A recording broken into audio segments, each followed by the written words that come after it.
Huh? Well, how do I get it on if I need?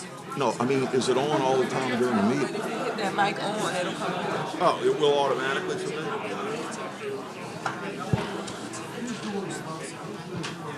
Okay, good evening. We're going to try to get our council meeting started. Everyone, please have a seat. Okay, so we're missing Mike. That's Mike, right? That would be me. Oh, that's Chris? Yes, sir.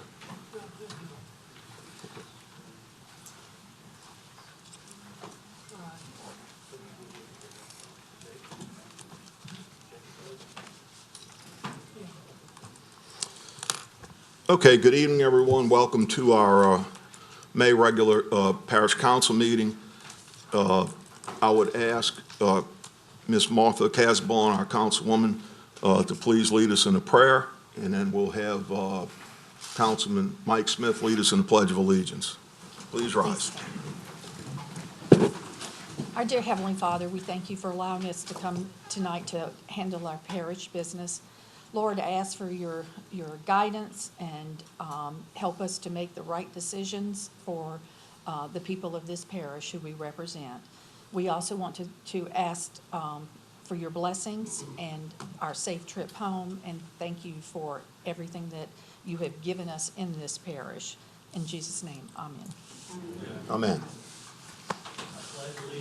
To the flag Of the United States of America, and to the republic for which it stands, one nation, under God, indivisible, with liberty and justice for all.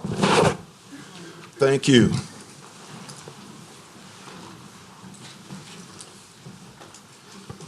Ms. Katrina Buckley, would you please call the roll? Mr. Dean? Mr. Fitzgerald? Ms. Casabon? here. Mr. Lorino? Mr. Taladano? Present. Ms. Tanner? Mr. Davis? Here. Mr. Canulet? Mr. Mike Smith? Here. Ms. O'Brien? Mr. Stefancic? Mr. Bender? Here. Mr. Airy? Here.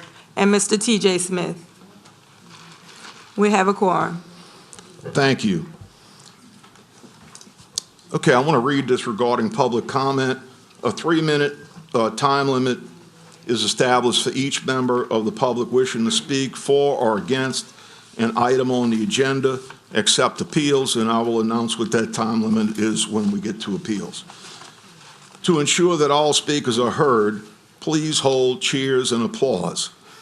Anyone who wishes to place a comment in the record but who does not wish to speak at the podium may fill out a speaker card and check the box indicating they do not wish to speak. Okay, special item, announcement of public meeting. Notice is hereby given that at its meeting to be held Thursday, June 3rd, 2021 at 6 p.m. at the council chambers of the Parish Government Complex, 21490 Coop Drive, Mandeville, Louisiana. The Parish Council of the Parish of St. Tammany, State of Louisiana, plans to consider adopting a resolution ordering and calling an election to be held within the Parish of St. Tammany, State of Louisiana, to authorize the levy of a sales and use tax therein. Okay.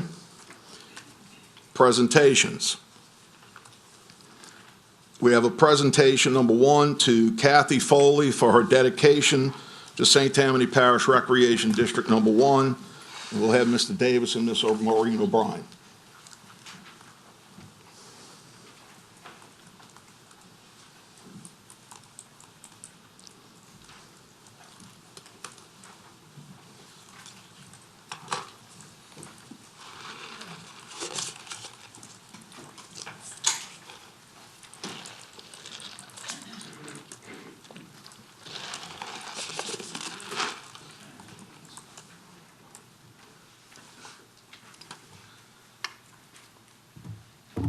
Miss Kathy, you here? Come on up.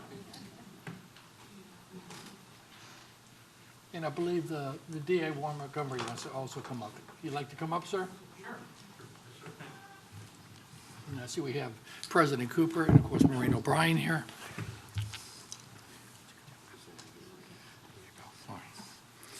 Sorry, I appreciate our Chairman Mike Lorino allowing me to give this to Miss Kathy, because she's in my district, actually, in District 7 over there at Rec District 1. So with that being said, St. Tammany Parish Government, this is a certificate of recognition. The St. Tammany Parish Council hereby recognizes Kathy Foley for outstanding vision, judgment, ethics, empathy, and dedication to Pelican Park. Whereas Kathy Foley has been the face, voice, and heart of St. Tammany Recreation District Number 1 and its much praised flagship facility, Pelican Park, for more than 30 years.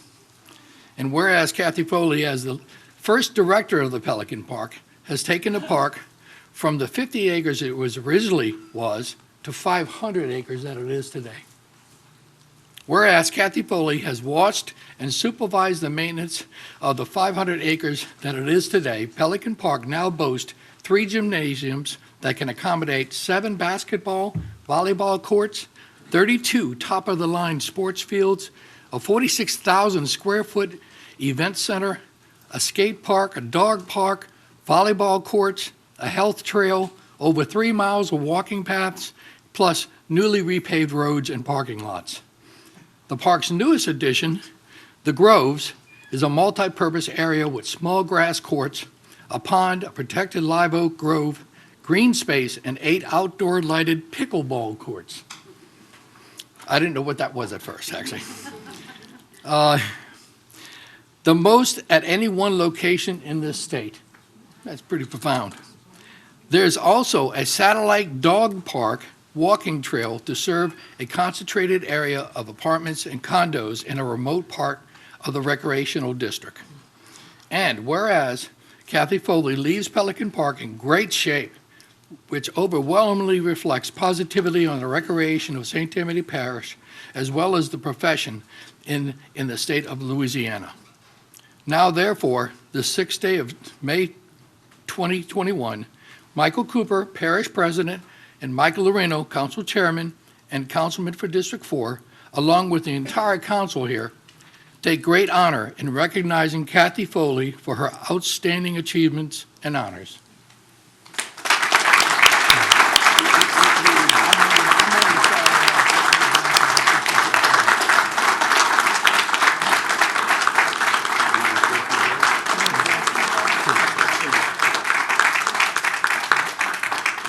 I'd just like to say thank you very much to the council. It was really fun to work 30 years at the park and to see the changes, but it doesn't go with just one person. It takes an entire team. And I'd like to recognize Sue McGuire, who was the original mother of Pelican Park, Nixon Adams, who's the chairman of the board, who's the father of Pelican Park, many former board members and present board members, and a terrific staff. It really is a team effort. I worked 30 years to make a difference in this community. Tonight, thank you for this recognition. You made a difference in my life. Thank you.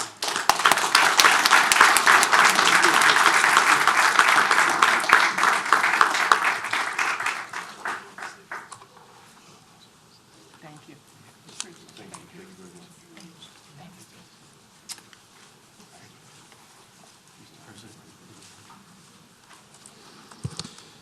All right, item 2 for presentations, presentation of proclamation of St. Tammany Parish Government Employee of the Month, President Cooper. Thank you, Mr. Chairman, and members of the council, and our citizens that are here tonight, and those who are watching us on our St. Tammany Parish Government TV. I am proud to present our monthly Employee of the Month proclamation, and I'm very pleased to announce that this month, Becky Calais is the recipient of Employee of the Month for May 2021. And I'll ask her to come up to the podium as I read the proclamation.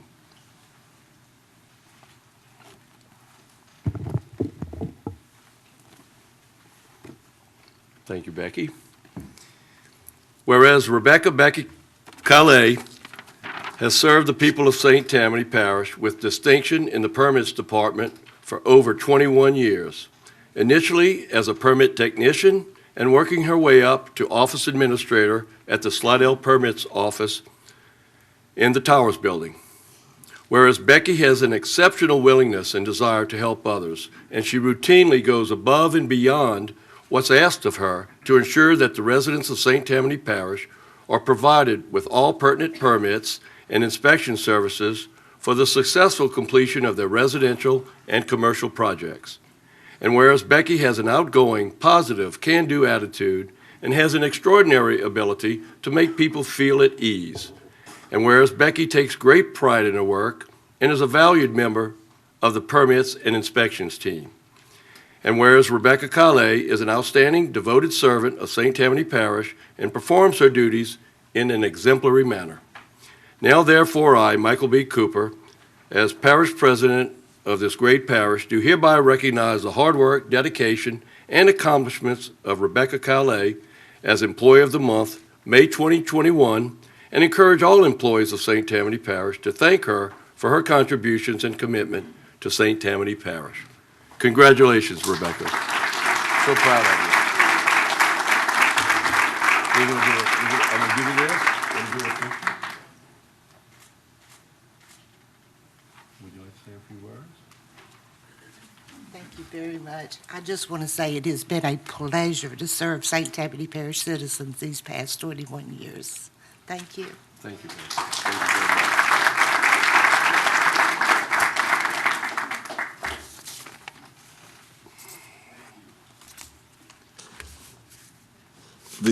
The next item is a presentation, again, by our parish president for Gene Day program funds to John Sutton of We Heart Vets. President Cooper.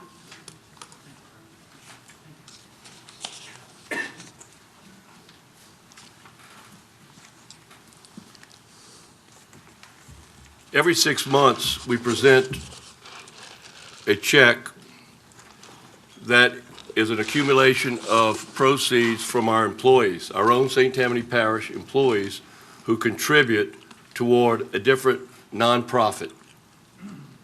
They give out of every paycheck that comes to them so that they're able to give back. And the employees select the nonprofit for which they want to see the beneficiary of these proceeds. And tonight, I'm honored to present a check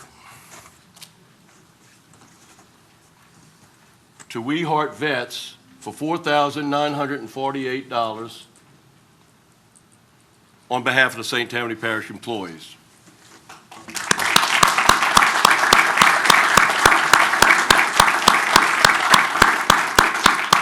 Is there anybody here from the organization? We were notified earlier that perhaps there would not be, but I wanted to make this presentation and acknowledge our employees and We Heart Vets for receiving this recognition. Thank you. Thank you.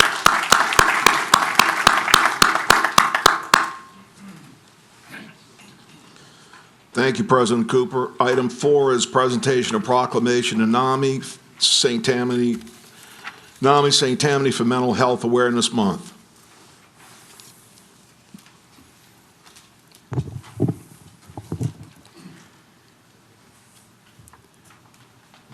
Well, nationally, May is Mental Health Awareness Month, and we wanted to recognize Mental Health Awareness Month here in St. Tammany Parish. And I'm going to ask Mr. Rather from NAMI to come up to the podium as I read this proclamation. Whereas 1 in 4 adults and 1 in 10 children or adolescents will experience mental health issues in any given year, and whereas 1 in 5 U.S. veterans and active military personnel will experience a mental health issue each year, with homelessness and suicide all too often the tragic outcome for those who do not receive adequate mental health services. And whereas mental health is an important part of a person's overall physical health, and any citizen, family, age group, or population in the community of St. Tammany Parish can be at risk to experience the impact of mental illness. And whereas there is significant research that animal companionship, humor, spirituality, religion, recreation, social connections, and work-life balance can help all St. Tammany Parish residents protect their health and well-being. And whereas mental illness is a highly treatable medical condition affecting the brain, requiring the same concern as cancer, heart disease, diabetes, and other illnesses because it can equally life-threatening in nature. Whereas early identification and treatment can make a profound difference in the successful management of mental illness and recovery, and whereas the Parish of St. Tammany recognizes that mental illness is a significant community health issue and encourages initiatives based on the priority of awareness, education, support, and services. Now therefore I, Michael B. Cooper, as parish president of this great parish, do hereby proclaim the month of May 2021 to be observed in St. Tammany Parish as Mental Health Awareness Month, and encourage all citizens of St. Tammany Parish to learn more about how they too can get involved to aid our community. And I want to again acknowledge and present this to Mr. Rather of NAMI. Thank you very much, Mr. Rather. Thank you. Did you want to say anything? Thank you. Yes, sir. Thank you, Mr. President and council members. We appreciate this very much. My name's Jim Rather. I'm the board president for NAMI St. Tammany, and NAMI is the National Alliance for Mental Illness. And our mission is to advocate for and educate people about mental illness and remove the stigma of mental illness in our community.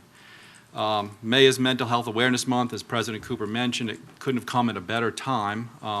2020 was a tough year for everybody. Pandemic, hurricanes, near hurricanes. People are suffering with anxiety, depression, isolation.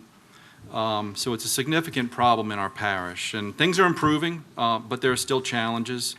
And despite all this, NAMI was very active in our community.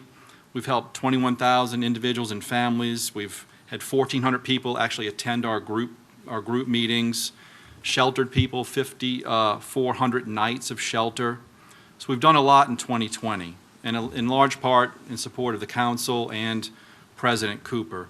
So on behalf of the entire board and all of its members and employees, would like to thank the council and President Cooper for the support and for this proclamation. And I'd like to invite everybody to come out to our NAMI Walk. It's going to be at the Safe Haven campus on May 22nd. It's our largest fundraising event and brings a lot of awareness to mental health. And again, we thank you very much for your support and for the proclamation. Thank you.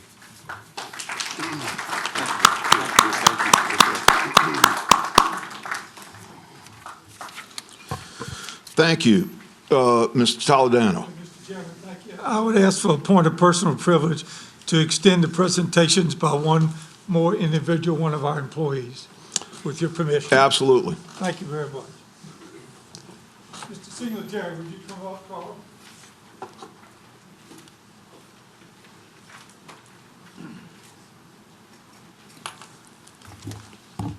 Mr. Chairman, thank you very much, members of the council and people in the audience. It's a great pleasure, but a sad moment to offer this significant recognition for Mr. Singletary, one of our great leaders in the public works.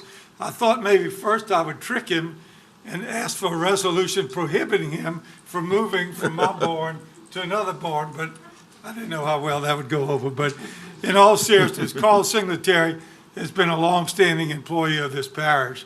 And what I learned from the very first day that I had the privilege of serving in this capacity is that these guys know more than anybody you could possibly imagine. We talk about the word institutional knowledge. They wrote the book on institutional knowledge. I call them up, I got to meet you on such and such street. Goes out there and says, well, that line runs this way.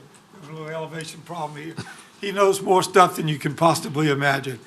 He understands the science of drainage and water flow. I've had many of my constituents compliment Carl and his crew on what they do by way of personal attention to people. And for those things, I'm so grateful for. And quite frankly, he makes us look like geniuses and great councilmen because he does a job way beyond what his job description calls for. So it's with a great pleasure, but with sadness because he's leaving my barn, although I still call him. And now we've got another great person that he started tutored, Tony Roma, taking his place. So he'll get used to my phone calls at 6:30 or 7 o'clock in the morning or 12:30 in the night for crises. But nevertheless, I've worked with Tony now for a little while. He's going to do a great job. So this recognition certificate reads as follows. The St. Tammany Parish Council hereby recognizes Carl Singletary for his 15 years of outstanding work and dedication to the Highway 59 Maintenance Board. He has gone above and beyond in serving the council members and residents of Districts 4, 5, 7, and 10. I actually thought the only district he worked for was mine. His wealth of knowledge of the roads and drainage system within this area were all an asset. This significant recognition was unanimously approved by this council on this day, May 6, 2021. Mr. Singletary, thank you very much for this service. I'd like to thank everybody. Carl thanks everybody, and he's one of the reasons why St. Tammany Parish is a great place to live. Thank you very much. Thank you, Mr. Toledano. I want to recognize Councilwoman Maureen O'Brien. Yes, once he's finished taking pictures. Carl, I know you're going to miss all of my many phone calls and texts, but thank you for everything you've done. We could always count on you. The constituents could always count on you. You'll be very hard to replace, but I wish you the best in your new position. But you didn't ask us for permission. I know, but good luck to you, and God bless you. Thank you.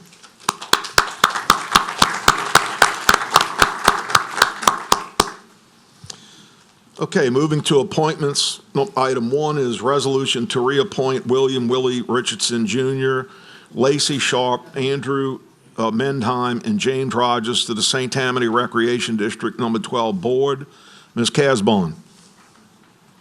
Yes, these were due in 2020, and because of the COVID, we were not able to get the meeting to reappoint them. But I'd like to say that this rec district is outstanding because of these people. And if you all saw the article on Jenny Goins, who is director there, we just dedicated a splash pad that it's just phenomenal, but it's because of these guys. And they have graciously agreed to continue service to that rec district. So I make a motion. Do we make a motion to approve? We have a motion by Ms. Casbon, second, excuse me, Mr. Davis. You got me confused there, Chris. Mr. Fitzgerald makes the second. All in favor, please vote.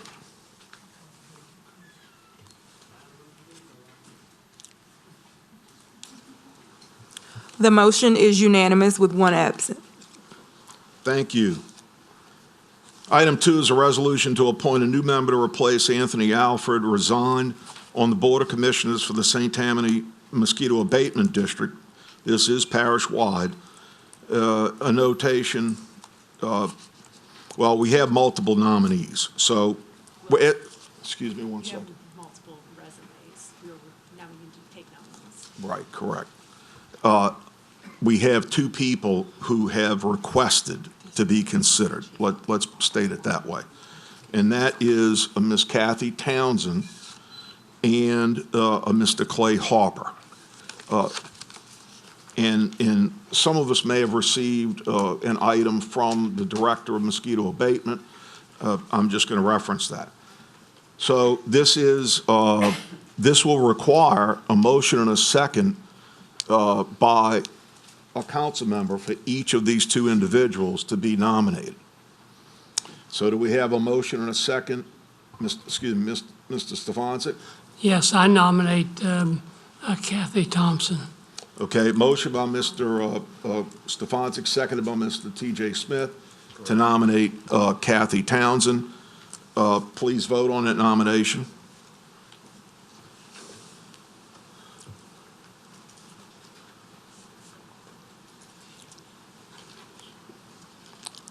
The motion is unanimous with one absent. Okay, so Ms. Townsend is nominated.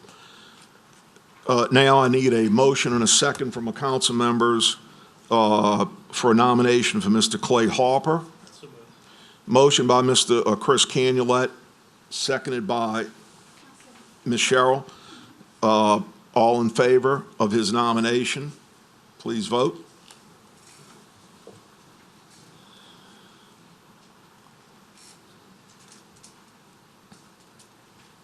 The motion passes with 11 yeas, 2 nays, and 1 absent. Okay, as it being parish-wide, and we have 2 nominees for 1 position, this will be held over until the next council meeting, okay? Thank you. Moving to the consent calendar. Any items not pulled from the consent calendar automatically approved and whole by 1 vote. Items pulled from the consent calendar discussed and voted upon individually. A majority vote of the entire council, 8, is required to adopt the consent calendar. The following are the items to be pulled.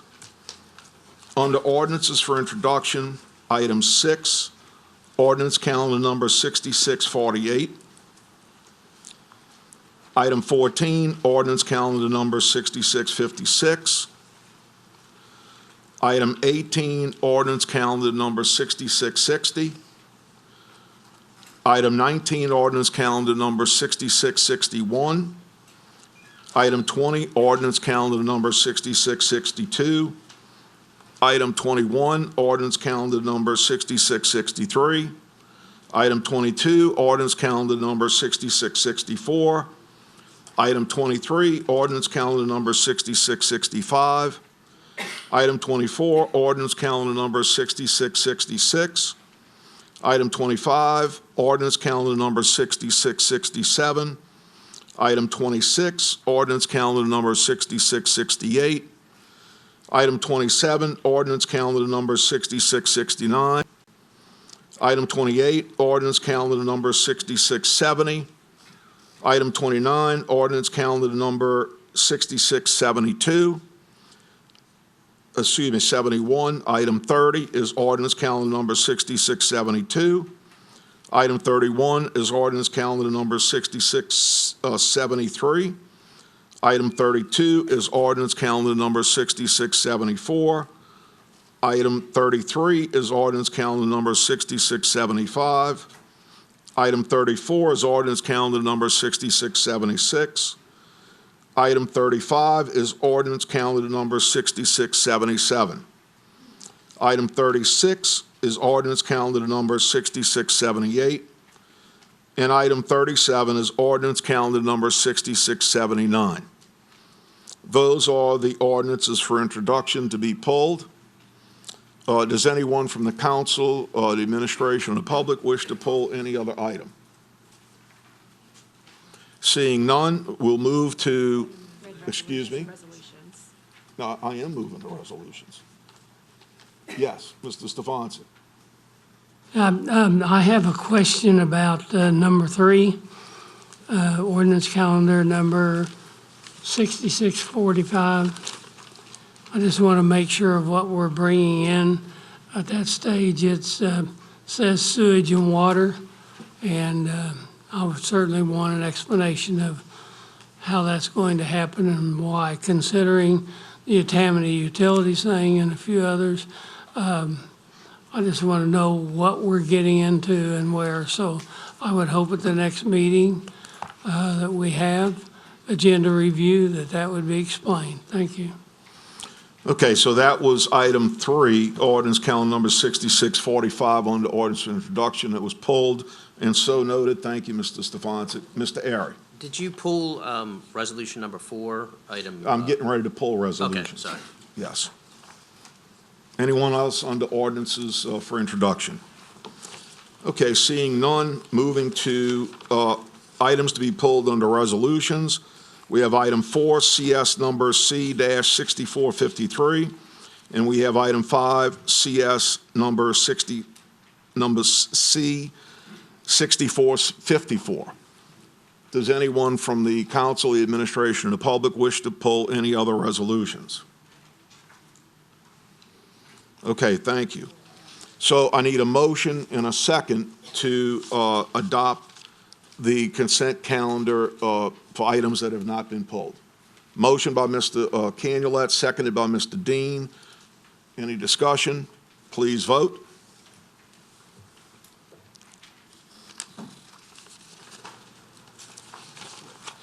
The motion is unanimous with one absent. Okay, thank you. Moving to items pulled. First is item 6 under ordinances for introduction. Ordinance calendar number 6648, ordinance to amend St. Tammany Parish Code of Ordinances relative to hydrological analysis and traffic impact analysis by Mr. Lorino. And as a notation, there is a typographical error, simply a typo. It should read Chapter 130, not Chapter 13. So given that, we can move forward, and we have from the public, Mr. Don Henderson. Don, welcome. Thank you. Sorry you have to see me. No.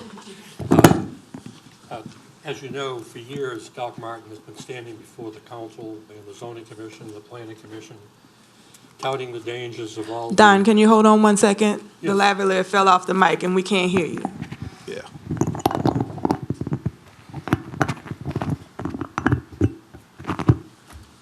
Is that any better? There you go. All right. As you know, Dr. Martin for years has been standing before the council and the zoning commission, talking about drainage problems, particularly in the Goodby area. That's where area he lives.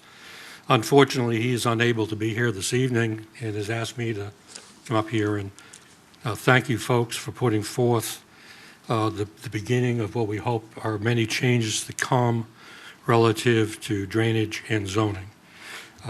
We recognize that this particular ordinance pertains solely to PUDs, planned unit developments, but there are other zoning classifications out there that are much more intensive than PUDs, and they should be taken into consideration.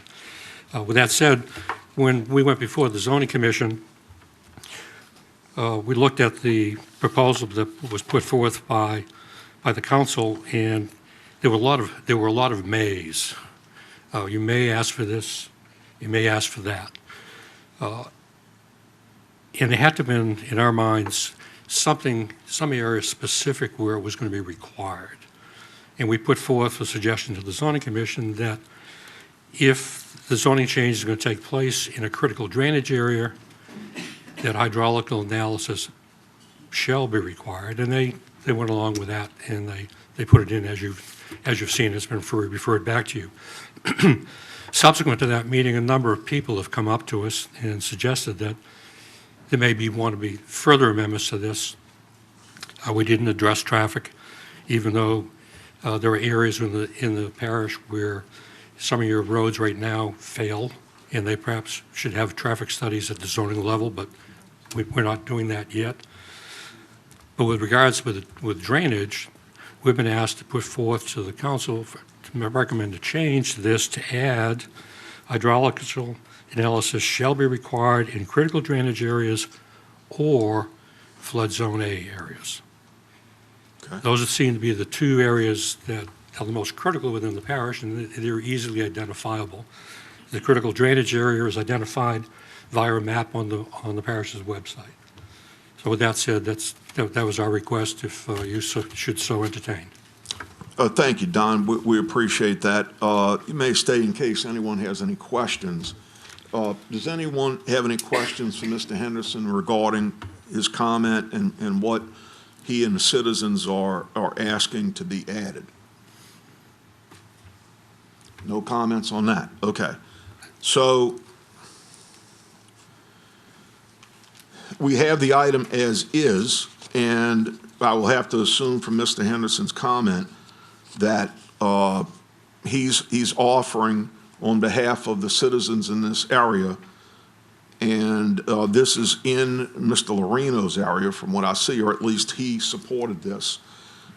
We have to make a decision whether to do do a motion and a second to move this to the next stage, ordinance for adoption next month, or to, I would think, postpone for us to take a look at what Mr. Henderson is referring to in more detail. I'll go to our legal representative. Am I correct on that? I believe that Mr. Henderson was proposing an amendment to be made tonight. Of course, postponing it is an option that the council has if the council wants to consider it for further review. So it can be introduced as is tonight. It can be amended, and you'd have to vote on that amendment if you wanted to make that amendment. Or if anyone on the council wants to postpone it, that's also an option. Correct. Thank you. Does anyone first wish to make an amendment to this? Okay.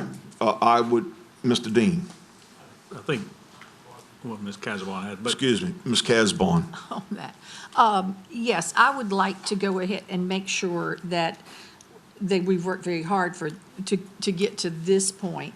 Are you stating to amend it to include the traffic, or just change those words that we should? No. That's what I think it needs to be. We've always said planning and zoning needs more information at the planning stage, right in the beginning. So you were at, Right now, May. I offered the suggestion for traffic as something down the road. well, that's what I said, to go ahead and get this done first, but what Yeah. was your, The- that we the- should? The amendment that we put forth for your consideration for tonight is strictly on the drainage. You shall, hydrological analysis shall be required in critical drainage areas, which is already before you. Right. Or flood zone A. In a strictly hydrological analysis. And if you take a look at the maps, I think you're going to find that critical drainage area within there is mostly flood zone A's anyway. There's a few flood zone A's outside of it. So if you just simply want to go ahead and adopt what's before you tonight and then consider coming back and making an amendment at a future date after you consider it to be fine, I don't think, we're not looking forward to postponing anything. No. No. That's what, I would like to go forward with this, and then it's almost like to educate ourselves more, that I think everybody needs maps of the flood zone, like we've been talking about all these years, the A, that you know specifically. So I would like to make a motion to go forward with this amendment now, and then we're aware that into the future, we'll look at the documentation of it, and. And your later. maps are online. This Right. happens to be the northwest quadrant of the parish. And it pertains to the entire parish, because there are critical drainage areas in Councilman Bender's districts and Right. throughout the entire Most of parish. ours. Thank you, Mr. Motion to Henderson. approve. Mr. Dean, if I could for one second. I know that a lot of time and effort has been put in to get to where we are tonight, and Mr. Henderson actually just made that comment, that he really doesn't want to postpone anything. So, Mr. Dean, if you agree, perhaps we should make a motion and a second, let it go forward to adoption, and then we certainly can consider Mr. Henderson and those citizens' recommendation as a future amendment. I did make the motion. Excuse me. I you- did make the motion.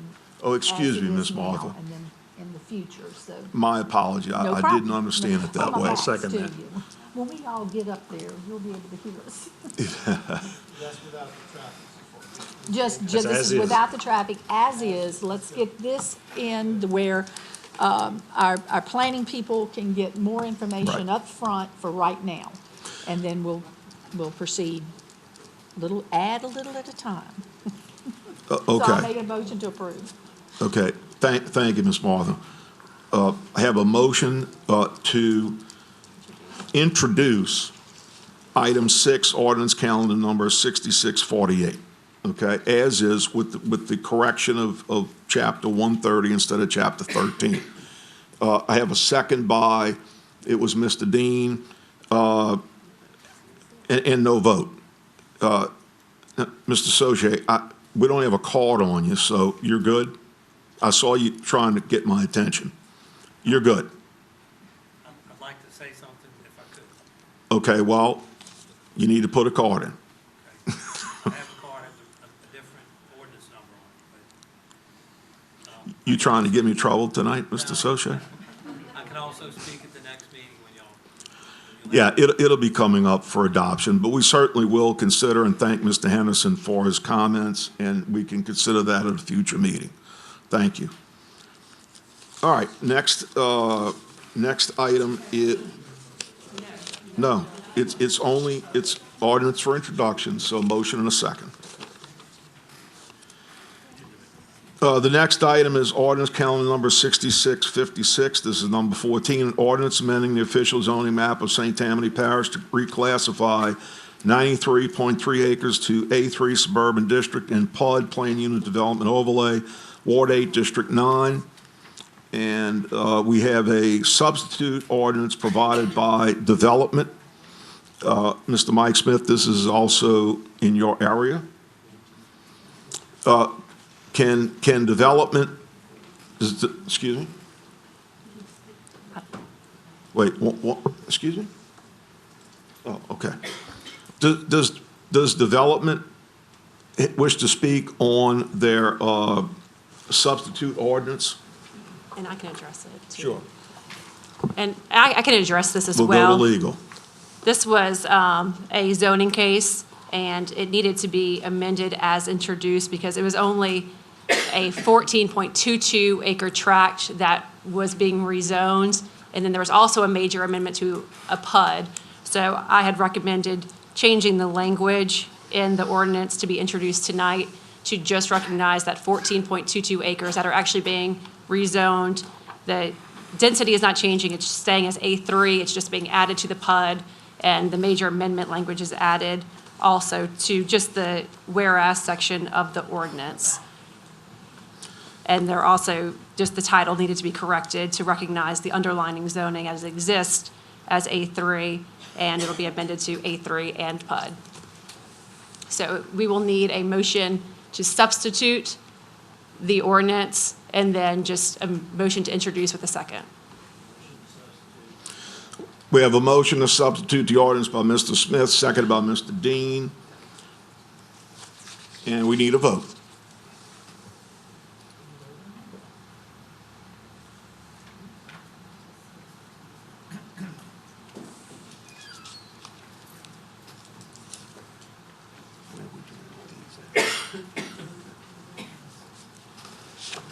The motion is unanimous with one absent. Thank you. Okay, we need a motion and a second to introduce the substitute.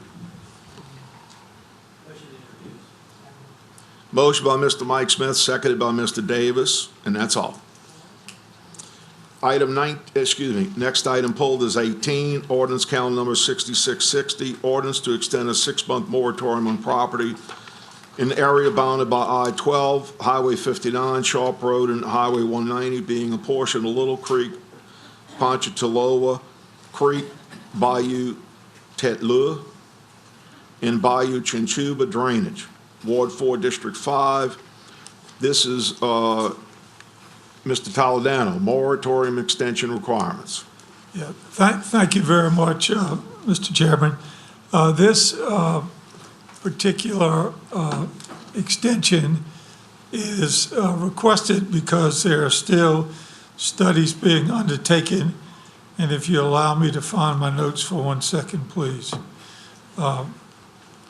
Because I consulted with the engineers in order to be specific in terms of the basis for that extension. And I will describe it as follows.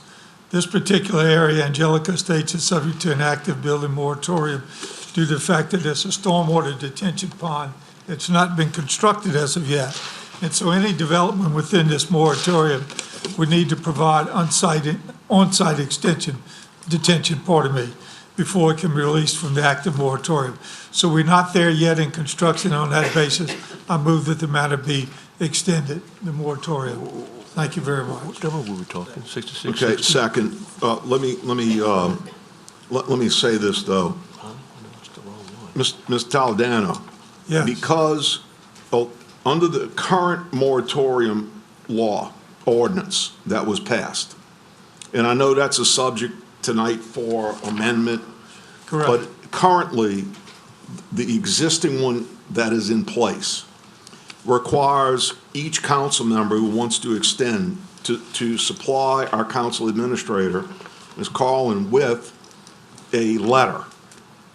That has not been accomplished.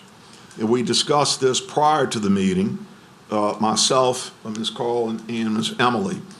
And so therefore, we will have to postpone this moving forward to adoption until the letters are submitted. And of course, at the same time, we may be dealing with next month a change in the ordinance. Well, frankly, I took the position that this ordinance was introduced before, if memory served me right. So, but whatever your wish be, but I don't know, I'm not sure what to say about it, but. Mr. Toledano, you made your comments regarding your moratorium on Angelic Estates, which is actually number 22, ordinance Right. calendar number 6664. We're actually on number 18 on the agenda, ordinance number 6660, regarding your moratorium on Sharp Road and Highway 59. Well, I could have sworn they called out the other one, but I don't mind addressing that one first. No. For all of my colleagues on the council, okay, we had a discussion about this prior to the council meeting tonight.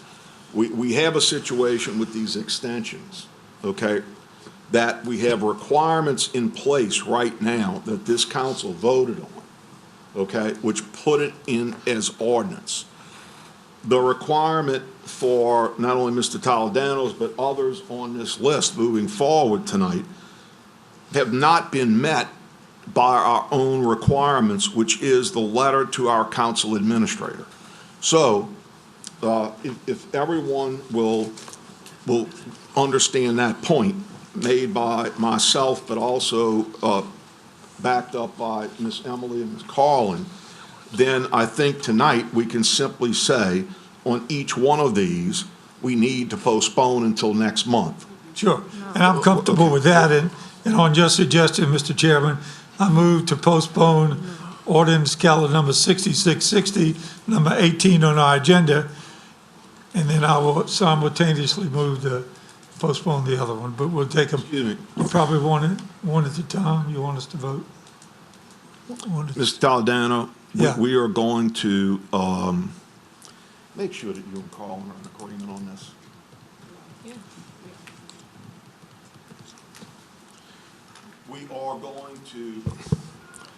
We are going to introduce each one of them with the qualifier that you have to get the letter to Ms. Carlin that's fine. prior to the next meeting, That's fine, okay? sure, Okay, and that will be each one of these that is requiring an extension.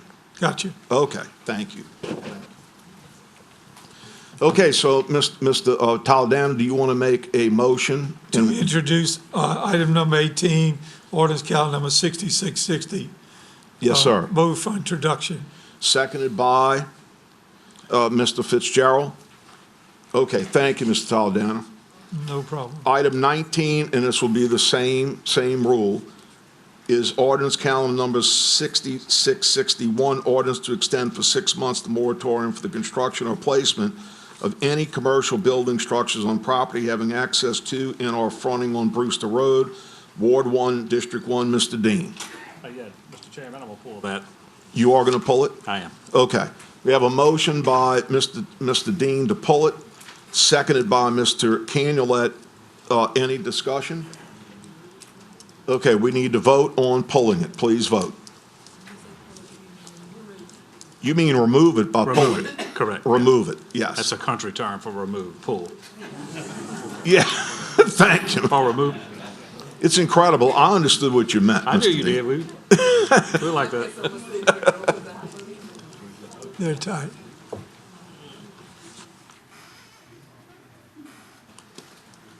The motion is unanimous with one absent.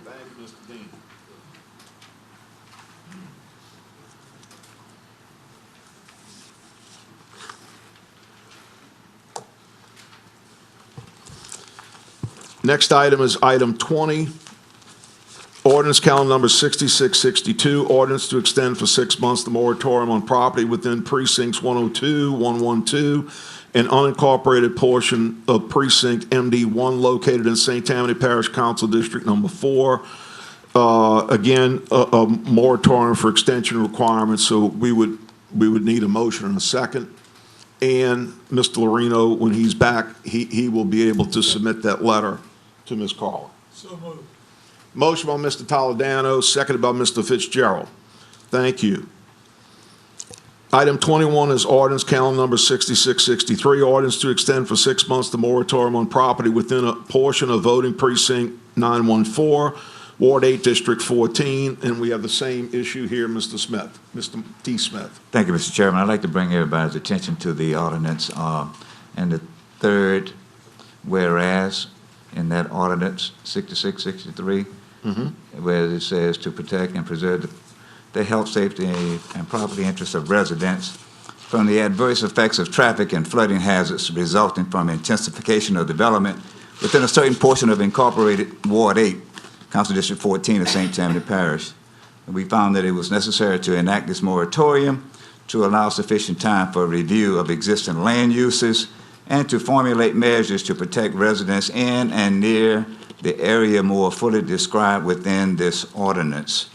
We also would like to enter into the record that there are 2 major drainage basins in this area that has been described in the audience, Gum Bayou and W15. Additionally, there are 2 intersections on Highway 11, House Road and Highway 1091, where as a result of the intensification of development in that area, they have been significantly impacted. And thirdly, there are some intense zoning issues in that area that we also have been identified by the residents living there that need to be addressed as well. And so we feel that these things, these items, as well as the reason that we put this moratorium in place in the first place need to be extended, because we have not had an opportunity to address those for various reasons, and we won't go into that litany of reasons. But I'll say this in concluding, in trying to address these issues, we will respectfully at this time offer a motion to remove this ordinance from the calendar.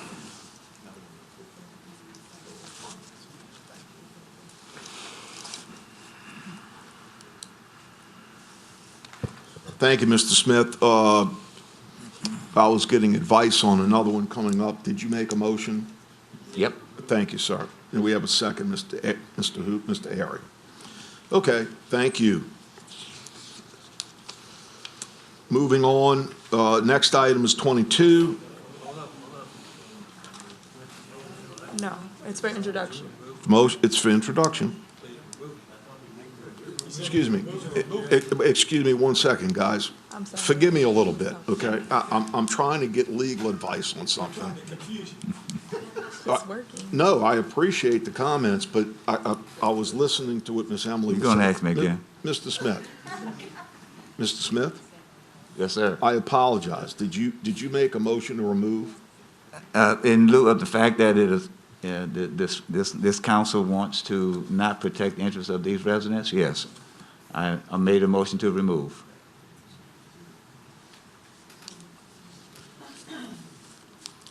I mean, do we have a second to remove this? Jay Gary seconded? Okay. Need to vote.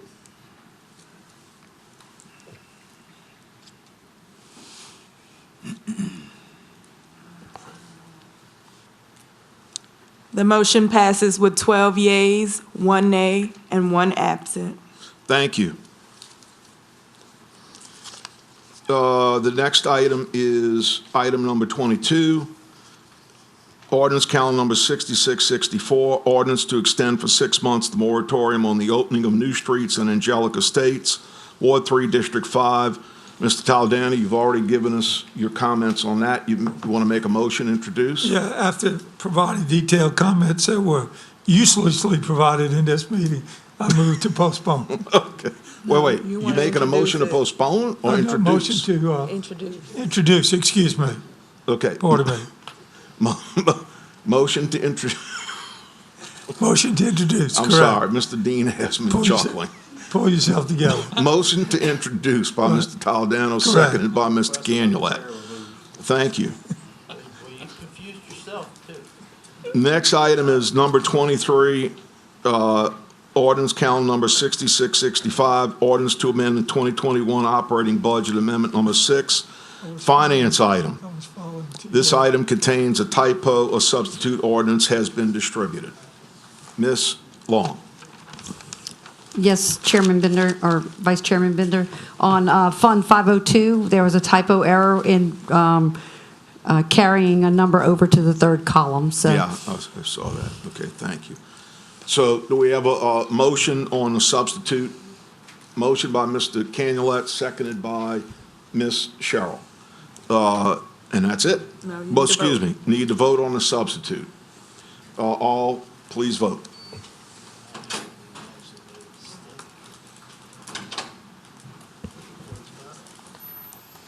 The motion is unanimous with 2 absent. Thank you. Motion to introduce, please. So moved. Motion by Mr. Canulet, seconded by Mr. Fitzgerald. Thank you. Item 24 is ordinance calendar number 6666, ordinance to amend the 2021 grants budget amendment number 5. This is a finance item. Ms. Long. This amendment will roll over unspent grant awards from 2020 into 2021. Thank you. Do I have a motion? Motion by Ms. Cheryl Tanner, seconded by Mr. Jimmy Davis. Thank you. Next item is item 25, ordinance calendar number 6667, ordinance to amend the 2021 grants budget amendment number 6. Finance item, Ms. Long. Yes, sir. This grants budget amendment will add 2 grants, one from GOSEP for a GIS data project and one from HUD entitlement funds for water system interconnections. Thank you. I need a motion and a second. Motion by Ms. O'Brien, seconded by Ms. Tanner. Thank you. Item 26 is ordinance calendar number 6668, ordinance to amend the 2020 grants budget amendment number 13, finance item. Yes, sir. This is a year-end adjustment for 2020 to several grants and also to recognize the CARES Act funding that we received from the state during 2020. Okay. Seeing no questions, motion by Ms. O'Brien, seconded by Ms. Tanner. Thank you. Item 27 is ordinance calendar number 6669, ordinance to amend the 2021 capital improvement budget and capital assets, amendment number 23, environmental services, Tammany Utilities. Again, another finance item. Yes, sir. This ordinance to amend the Tammany Utilities budget is for 2 projects, those grant-funded interconnections at Alton and Ben Thomas. Okay. Mr. Smith? Motion by Mr. Smith, seconded by Mr. Jimmy Davis. Thank you. Item 28, ordinance calendar number 6670, ordinance to amend the 2021 capital improvement budget and capital assets, amendment number 24, technology, geographical info systems, finance item is long. Yes, sir. This is the GOSEP award for the GIS elevation visualization project. Thank you. Any questions? Need a motion? Motion by Mr. Jimmy Davis, seconded by Mr. Mike Smith. Thank you. Item 28 is ordinance calendar number 6670, ordinance to amend the 2021 capital improvement budget and capital assets, Amendment number 24, technology, my apologies. Item 29, ordinance calendar number 6671, ordinance to amend the 2021 capital improvement budget and capital assets. Amendment number 25, sales tax, District 3, parish-wide roads and drainage. Now, this says to refer to the Finance Committee. Was this not handled at our agenda and then? Oh, okay. It's okay. Thank you, Ms. Long. Yes, sir. This amendment is for funding for inspections of the bridges on the Tammany Trace and for an evaluation of the roads in Coin to Leston. Okay. I need a motion. Motion by Mr. Toledano, seconded by Mr. Airy. Thank you. Next one is ordinance calendar number 30. Number 30, ordinance calendar number 6672, ordinance to amend the 2021 capital improvement budget and capital assets. Amendment number 26, lighting district, St. Tammany Parish Lighting District number 7. Again, a finance item. Ms. Long. Yes, sir. This will add additional lighting at Lakeshore Boulevard North and Oak Harbor Boulevard Extension at the new roundabout. Thank you, Mr. Airy. Motion introduced by Mr. Airy, seconded by Mr. Toledano. Thank you. Item 31 is ordinance calendar number 6673, ordinance to amend the 2021 capital improvement budget and capital assets. Amendment number 27, sales tax District 3. Motion by Mr. Dean, seconded by Mr. Toledano. Thank you. Wait, excuse me, Ms. Long. Thank you. It was They're trying for to jump drain- over you, Ms. Long. That's fine. It was for a drainage project in Council District 1 at Xena Drive. Thank you. Thank you. Okay. Moving on to ordinance item 32, ordinance calendar number 6674, ordinance to amend the 2021 capital improvement budget and capital assets. Amendment number 28, sales tax District 3 and District 3. Finance item is Long. Yes, sir. This is in Council District 3 for the Bayham Cemetery Road project, additional work. Okay. Wait. What? Just To refer? Wait, to introduce. no, one second, Ms. Casbon. No, introduce. Introduce, I'm sorry. Motion to introduce. Mr. Toledano, would you like the second? Thank you. That's okay. It's okay. All right. Next item is item 33, ordinance calendar number 6675, ordinance to amend the 2021 capital improvement budget and capital assets. Amendment number 29, sales tax District 3, Council District 13. Finance, Ms. Long. Yes, sir. This is for a drainage project at Lakeview Drive in Council District 13. Okay. Mr. Airy? So moved. Motion by Mr. Airy, seconded by Ms. O'Brien. Thank you. Item 34 is ordinance calendar number 6676, ordinance to amend the 2021 capital improvement budget and capital assets. Amendment number 30, sales tax District 3, Public Works, General Maintenance, parish-wide. Finance, Ms. Long. Yes, sir. This is for 2 drainage projects at Foxcroft Street and Westminster. Okay, I need a motion and a second. Motion by Mr. Mike Smith, seconded by Mr. T.J. Smith. Thank you. Next item is ordinance calendar number 6677, ordinance to amend the 2021 capital improvement budget and capital assets. Amendment number 31, drainage parish-wide. Ms. Long. Yes, sir. This amendment will increase the lakefront pump station Phase 3 portion of the project based on bids received and recognize funding that will be coming from Drainage District 2. Okay. Mr. Airy? Motion by Mr. Airy, seconded by Mr. Stefanski. Thank you. Next item is item 35, ordinance calendar number,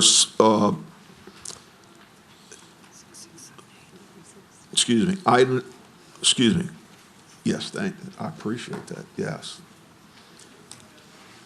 You stopped me from making a mistake. Thank you. Item 36, ordinance calendar number 6678, ordinance to amend the 2021 capital improvement budget and capital assets. Amendment number 32, coastal restoration, development, engineering, and again, a finance item. Ms. Long? Yes, sir. This is for Go Mesa dollars that are being allocated to the Mandeville Lakefront Wetlands Restoration Project. We're cost sharing with the city of Mandeville. Okay, thank you. Motion by Ms. O'Brien, seconded by Mr. Canulette. Thank you. And item 37 is ordinance calendar number 6679, ordinance to amend the 2020 operating budget, amendment number 16. Ms. Long. As this reads, it's for the 2020 operating budget. It's a final adjustment for additional taxes received for the pass-through agencies for Library, Council on Aging, and Stark. Excellent. Do we have a motion? Motion by Ms. O'Brien, seconded by Mr. Jimmy Davis. Thank you. Okay, under resolutions, we have item 4, resolution CS number 6453, resolution to take action on warranty and performance obligations. And I'm going to call on our Director of Engineering, Mr. Jay Watson.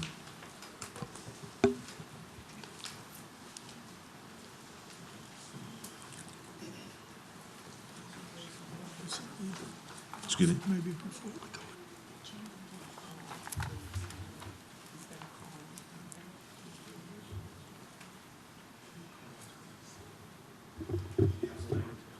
Yes, sir. We had originally made a motion to call this obligation, but since that time, the work has been completed and engineering has verified that it's all satisfactory, so we would like to change our recommendation to release. Okay, thank you, Mr. Watson. Thank you.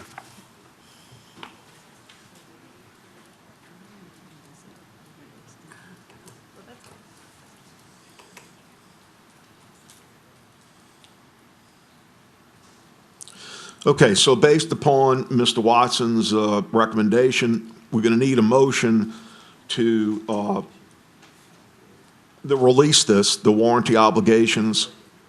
Okay, that was Mr. Dean, seconded by Mr. Canulette. Okay, I need a vote on the release.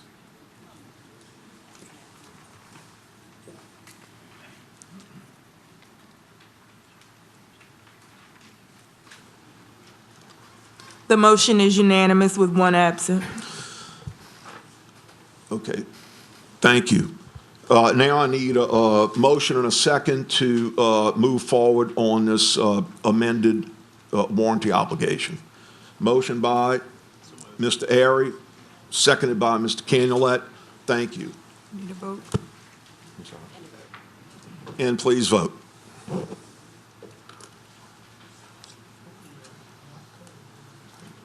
The motion is unanimous with one absent. Thank you. Next item is item number 5 under resolution Resolution CS number C6454, resolution to concur, not concur with the City of Mandeville annexation and rezoning of a portion of land from Parish A2 suburban to city, R1 single-family residential, Ward 4, District 4. We need a motion to concur or not concur. Ms. O'Brien. I move to concur. Motion by Ms. O'Brien to concur. Need a second.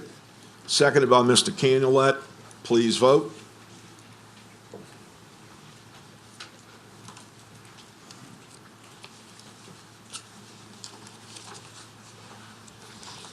The motion is unanimous with 2 absent.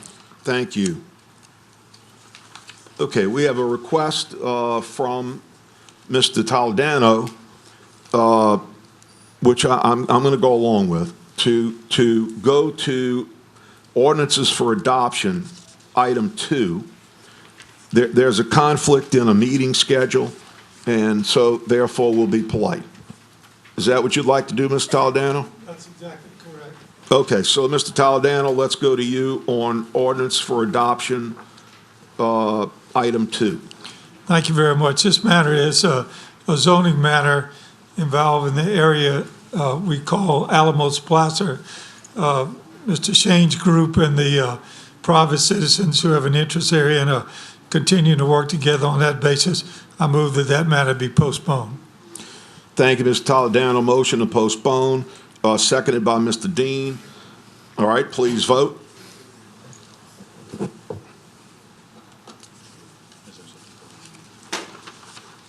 I assume there's nobody in the audience here on that case, Mr.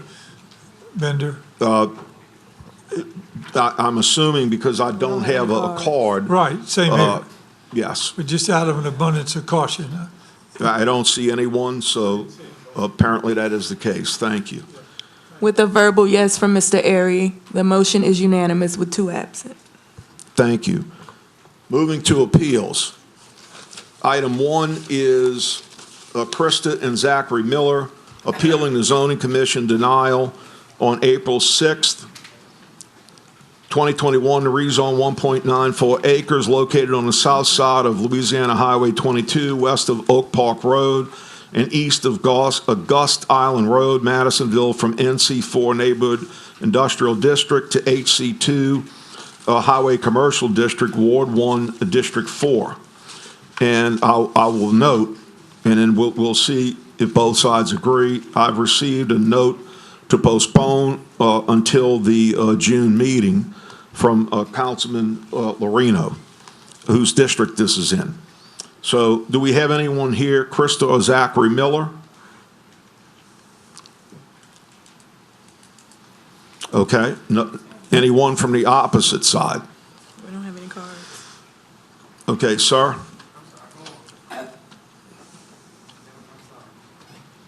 Okay.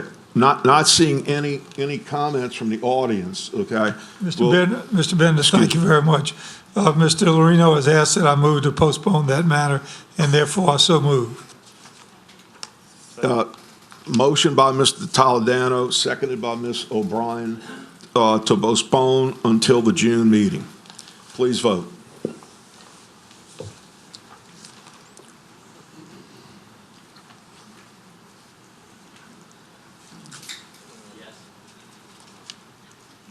With a verbal yes from Mr. Airy, the motion is unanimous with 1 absent. Okay. Item 2 under appeals is Carolyn N. Jones appealing the zoning commission approval on April 6, 2021 to rezone .8904 acres located on the west side of US Highway 190, south of Chinchuba Cemetery Road, Mandeville, from HC2 Highway Commercial District to HC3 Highway Commercial District, Ward 4, District 10.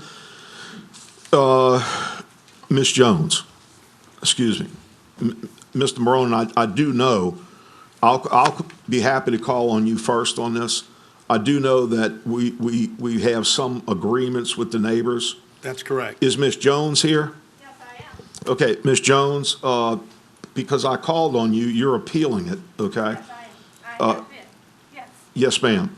Paul, I'm going to give her the microphone. And let Paul take the microphone for a minute. Wonderful. Wonderful. Thank you. Cooperation. Thank you, Mr. Bender. Yes, sir. Members of the council. Thank you, Ms. Jones. Since the zoning commission meeting of last month, we have had meetings and a multitude of discussions and emails back and forth between myself, my client, the representatives from Wisteria Subdivision, Fern Creek Subdivision, and Cherry Creek Subdivision. And through those discussions and efforts of Councilperson O'Brien, we've been able to come to an agreement and a compromise on our request, some commitments that my client is prepared to make and has made to the residents that we believe puts us in a position where we're able to move forward, where perhaps nobody believes we're in a perfect position, but a position that everybody believes they can live with, which I guess is what you look for in every compromise. What I have told Ms. Jones, Mr. Drummer, and the others is that I would go ahead and put on the record the terms of that that agreement, that commitment. They're certainly here to correct me if I misstate anything, but I'd like to do that now for the benefit of those residents that work so hard, Ms. O'Brien, as well as the rest of the council. First, we originally requested an HC3 zoning for the entire property. At the Zoning Commission, we amended that request to HC3 just on the center part of the property where the proposed building would be located. Through our discussions in order to address and allay some of the fears of the uses that an HC3 zone could bring, although not intended by my client, those fears that could come if the Bennetts decided to ever sell the property, we were asked to consider reducing and amending our request to HC2A. So I would like to formally amend the request this evening from HC3 to HC2A for the 2.99 acres, which is the entirety of the site, which was the site that was originally in your packet, presented to the Zoning Commission, and part of our submittal. And I have that description here for clarity that I'll be happy to provide for the record this evening.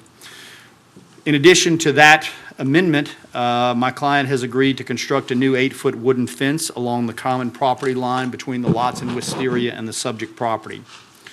Along the common property line with my client's property in Wisteria Lane, my client will either construct an 8-foot wooden fence along that line, or with the decision of the residents, will either heavily landscape that area. We will be presenting a landscape plan for that area to the residents.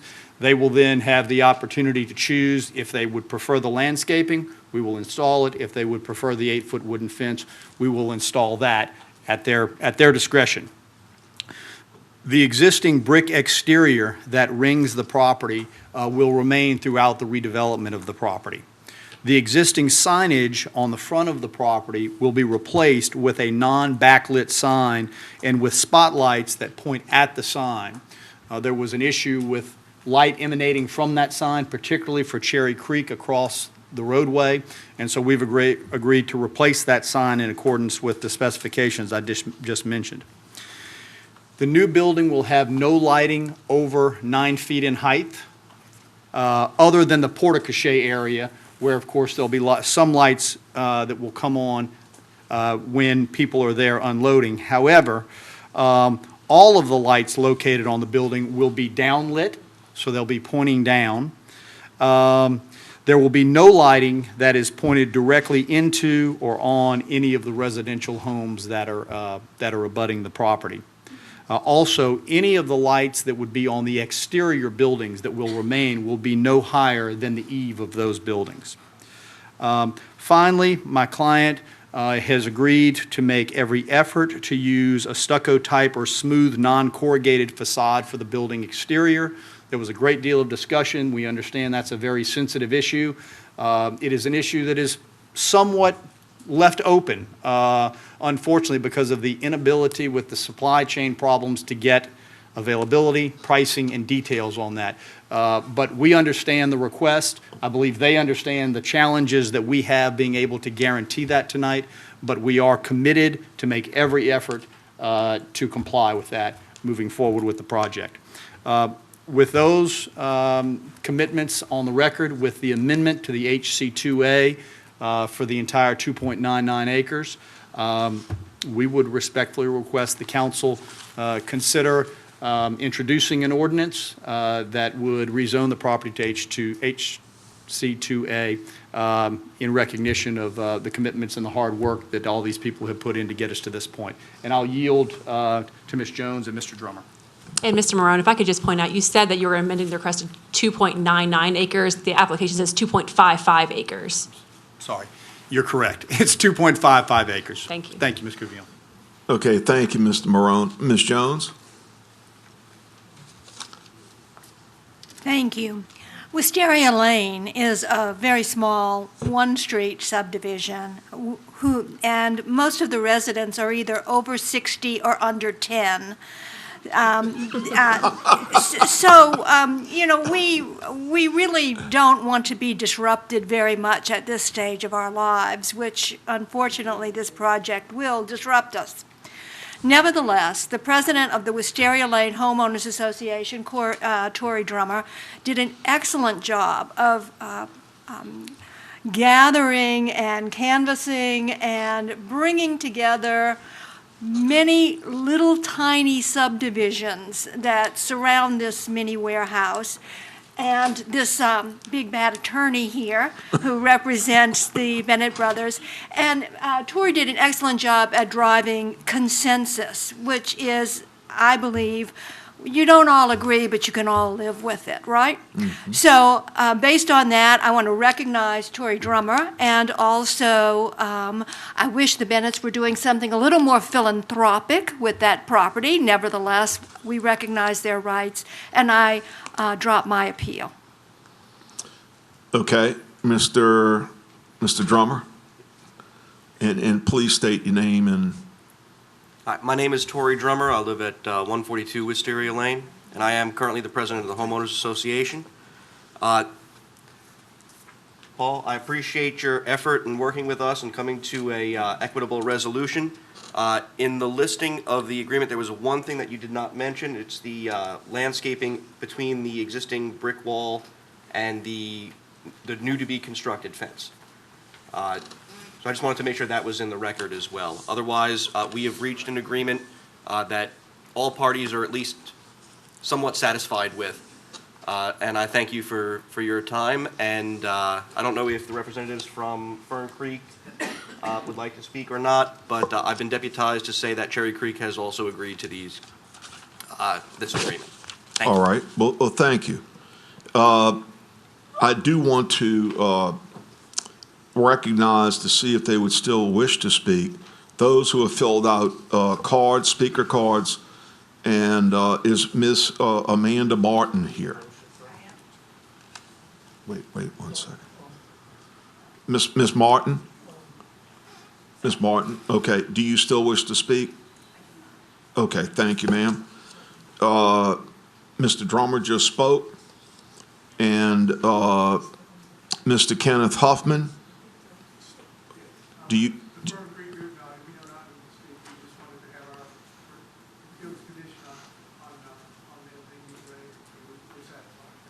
Thank you very much, Mr. Huffman. Okay, so Ms. Jones has stated it is her appeal, and she has a request to withdraw the appeal, correct, Ms. Jones? That is correct. With all of the qualifications submitted by Mr. Marone? Yes. Okay, thank you. So that would, The thing that Mr. Drummond said, right, Paul? wait. Hold on 1 second. Go ahead, Paul, but I have Ms. O'Brien, okay, to speak, okay?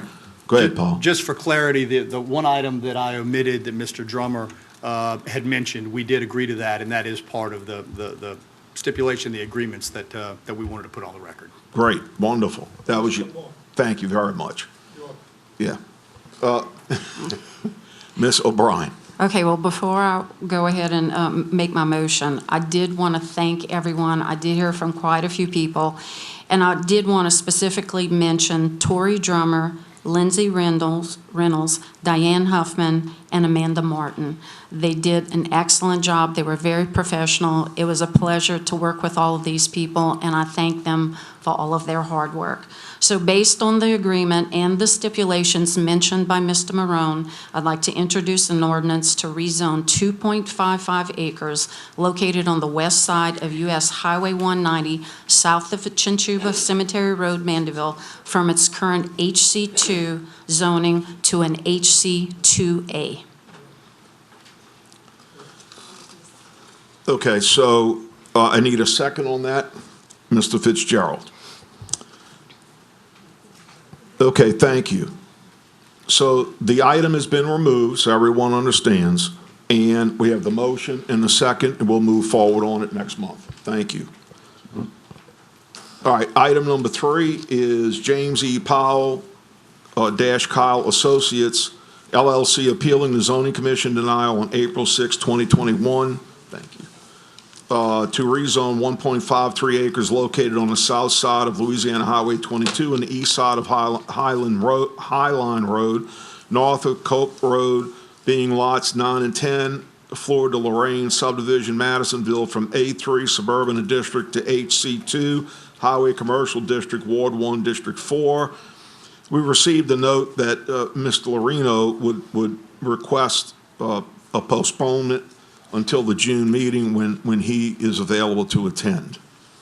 I do have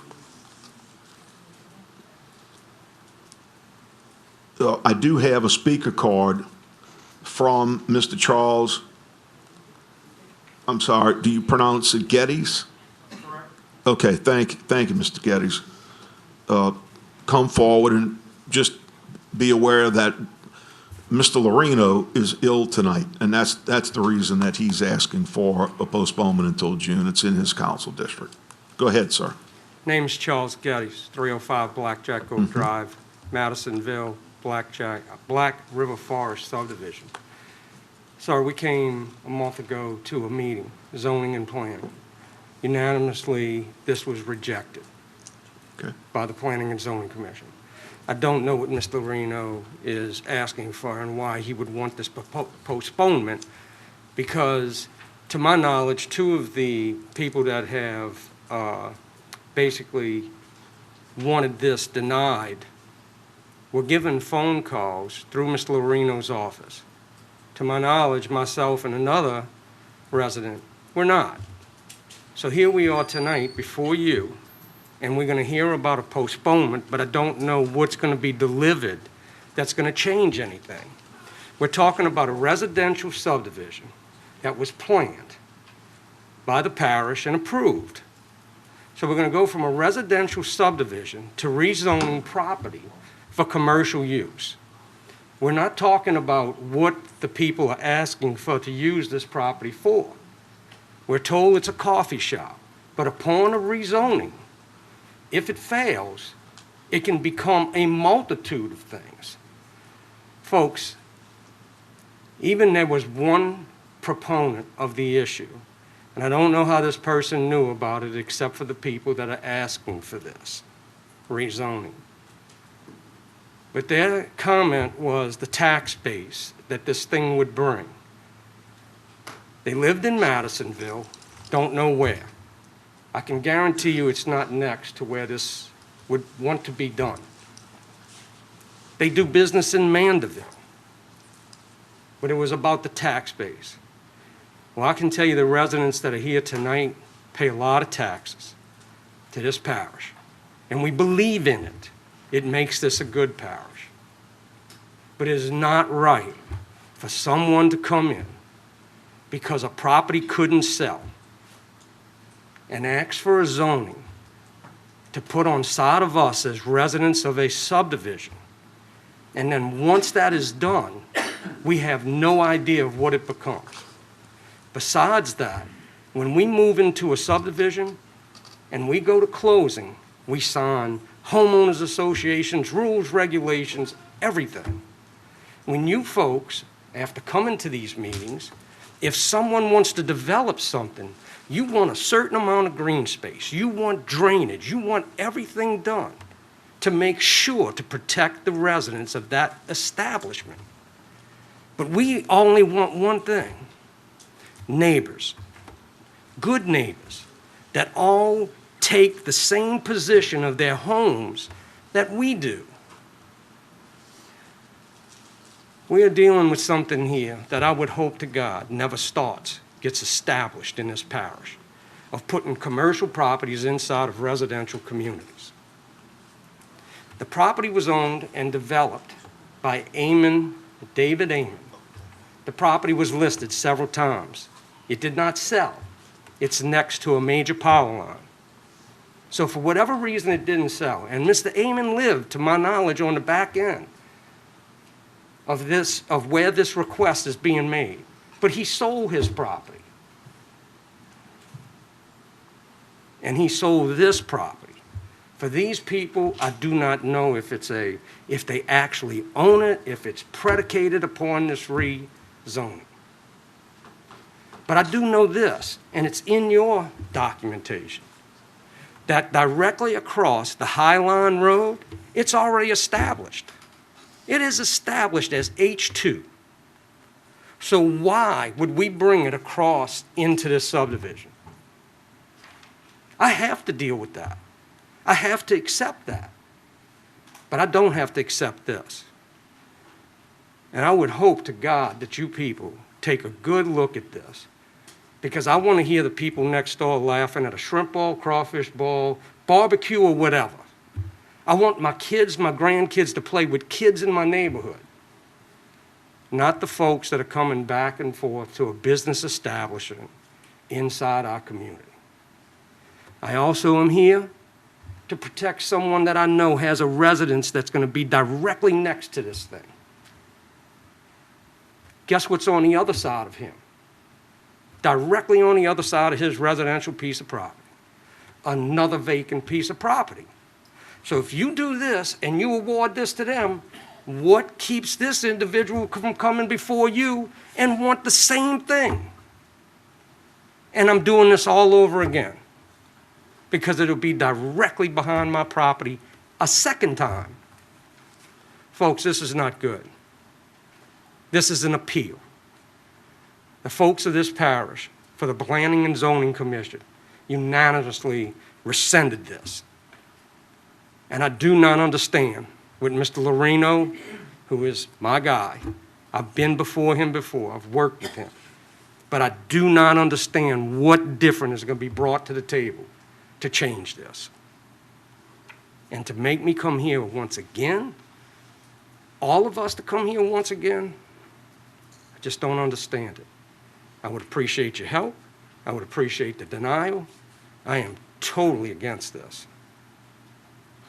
And if it gets postponed, what I don't understand is the request that was made from his office to two other individuals, and I don't understand why only two. I don't understand why I get a registered letter from you guys for this appeal, and all I get is I don't even get a phone call from him. The other folks do, and they tell me about it. Yes, sir. May I just interrupt for a second, please, Sure. sir? Okay. Our council administrator made me aware after you began, okay, and that our council staff did try, in fact, to give you a call. We believe it was Monday, but it was earlier this week, and there was no answer, and so they left a voice message. I didn't get that voice. I understand, but I'm letting you and know. I'd like an to know the attempt- number it came from, because I'll check my phone to see if that number came through. Look, I understand. I only simply wanted to let you know that there was nothing, like sinister. that I'm not. No, we believing- have a record where we made an attempt to call Okay. you, sir. I just wanted to relieve you of that But thought. understand what we don't know unless we deal with you. You guys do this every day. But to ask me to go to a meeting that the party that's requesting this is going to be at, the reason for this is because it's controlled. It's controlled by you. All I know is I listened to someone else's message, the message that they did get because they contacted me. I listened to it. The request is for us to go before these folks, which we've already done, and which we've made our argument. But I am concerned about being in front of someone that really wants something, and you're there opposing them. And to my knowledge, the only one in there is going to be Mr. Lorino. And if not, this is not just you, it's not just me. This is the parish. They want to see what's going on. They want to know what's going to happen with this, and I do. So if this does get postponed and I have to go before Mr. Lorino, I want to make sure it's public. But, okay, sir, let me just ask you this. You have more time. You can continue speaking, but would you like me to answer some of your questions for you? Sure. Okay. Well, first of all, a motion to postpone is to postpone till next month. It would be on our agenda as an appeal. It will be exactly what it is tonight, except next month instead. It would never, this process is never designed that any citizen needs to meet in private with any council member, okay? That is not what a postponement does. It Mr. was- Chair, that's not, pardon me, please, that is not what was in the message.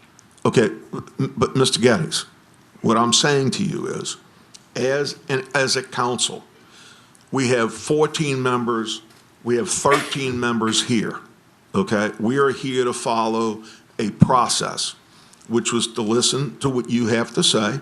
We understand what you're having to say.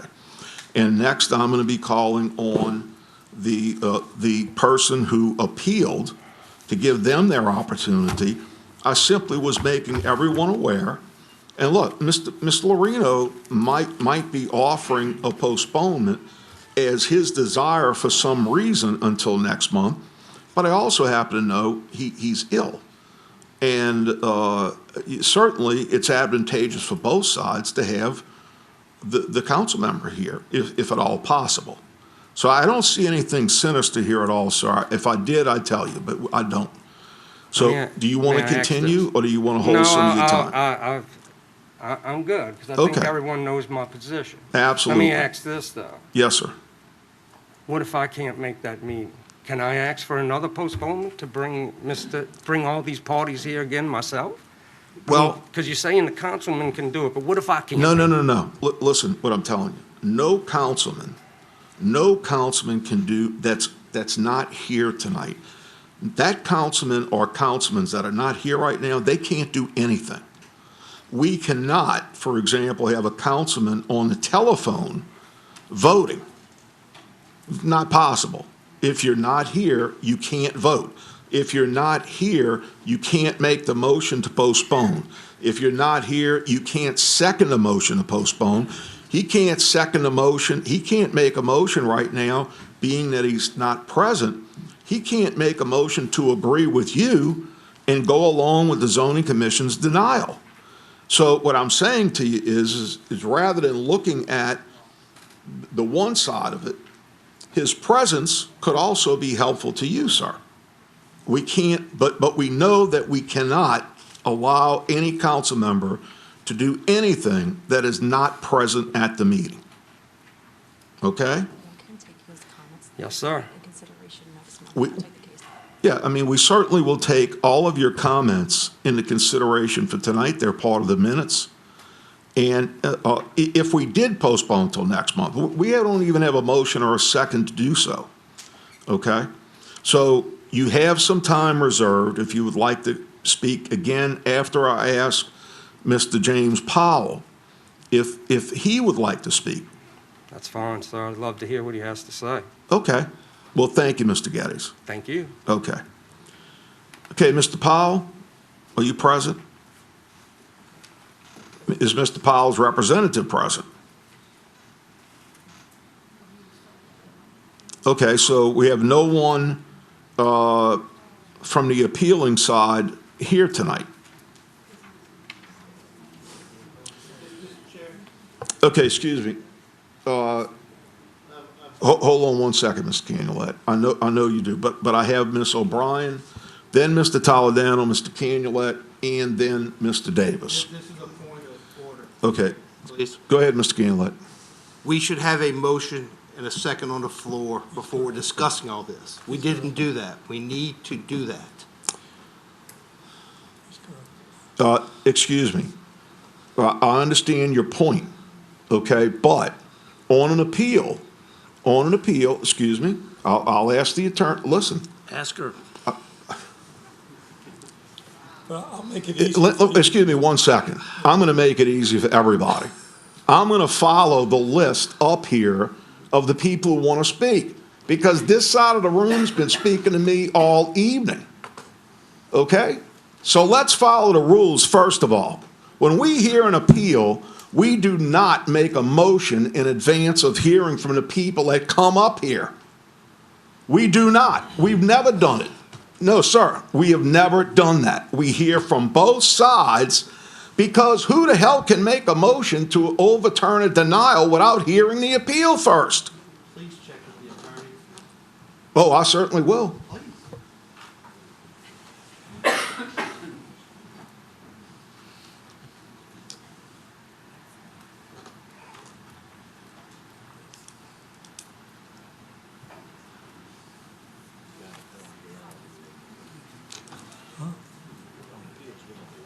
Ms. Emily says that we ought to move on, okay? She's not commenting on what you're asking, which is, what is the rule of order?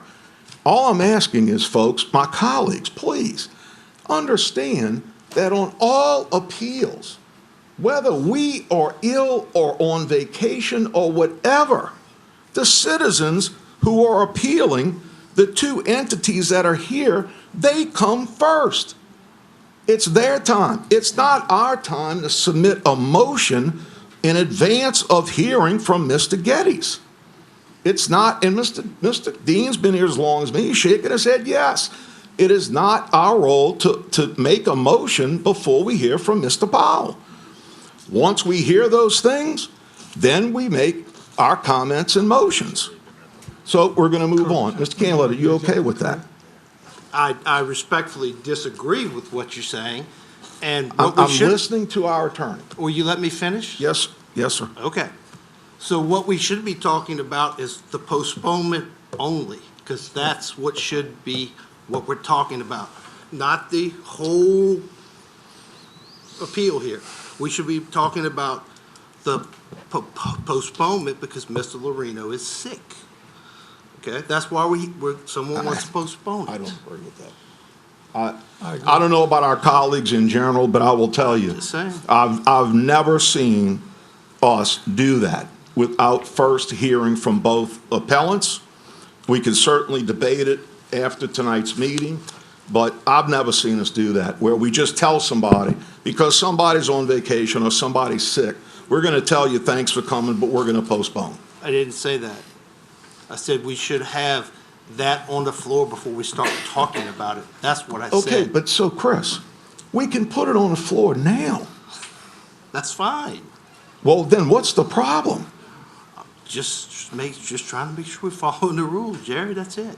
And I'm talking to our attorney, and she's not agreeing with you one way or the other. So, I mean, I don't know what we're arguing about here. We're not arguing. Okay, thank We're you. discussing. Thank you. Mr. Toledano. Mr. Bender, thank you very much. In deference to the fact that Mr. Lorino is sick and only became sick very recently, so because he called me personally, and the gentleman who certainly made an impassioned and a strong argument, but I believe fairness calls for the fact that the councilman whose district it is in and who has a responsibility to nurture this matter and see it through to a conclusion one way or the other. And I have no idea how Mr. Lorino feels on this, and it makes no difference. But for those reasons, I move to postpone it to the next meeting, with apologies to the gentleman who came out. Obviously, there was an effort to contact him, but it was unsuccessful. But that be as it may, I believe that our process for full vetting of the issue requires that councilman to be present and speak to the issue. I move to postpone. Motion by Mr. Toledano to postpone, seconded by Mr. Dean. Okay, any discussion from council members? Mr. Davis. Just for clarification, the postponement is not by the councilman. The postponement is by the applicant. Is that correct? No, sir. I have a note that Councilman Lorino would wish to be present, okay? Okay, so, but the applicant is not here. The applicant is not here, okay? So we can't demand that X number of people from either side attend. It's an appeal. No, I understand. Sure. It's just, I'm not used to seeing that when the councilman's It's simply a not here. colleague saying he would like to be present to Sure, hear and the I appeal. understand. I understand. Yeah, and we can go with that, or we can Okay. go against it. All right, thank Okay? you. Okay, so we have a motion and a second. No comments from the council. Anyone from the public? Okay, seeing none, please vote.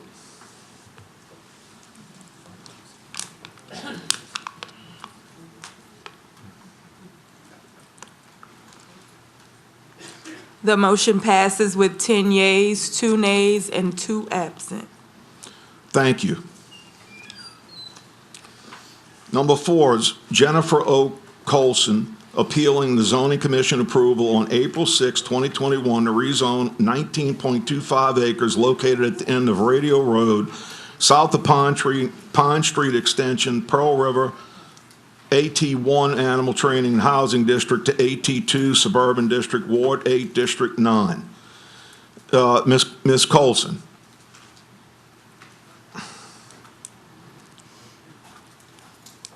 Is Ms. Colson in attendance? Okay.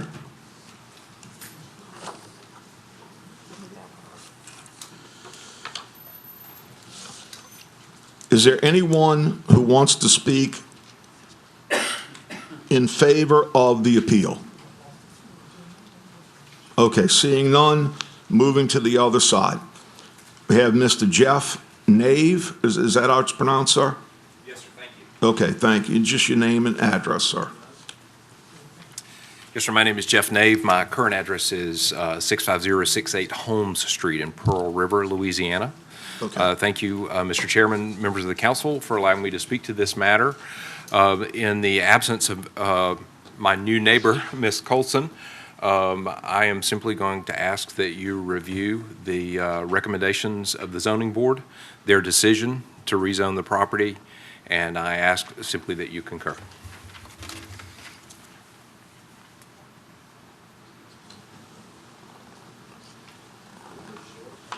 Okay, thank you, sir. If there's no one else there to speak, I will bring it back to the council, and that would be Mr. Mike Smith. Okay, can I have Mr. Nave back up for a second? Okay, so just, so everybody's kind of familiar with what this fellow's trying to do, is this area, you're at the very end of the street, right? Yes, sir. Okay. This area was zoned for animal training. And what this guy wants to do is actually put it to a lesser commercial grade. I mean, it's going to be back at residential, which the rest of the road is residential. Okay, and it's all stick-built houses. And I would also note that the petitioner's adjacent property is also A2.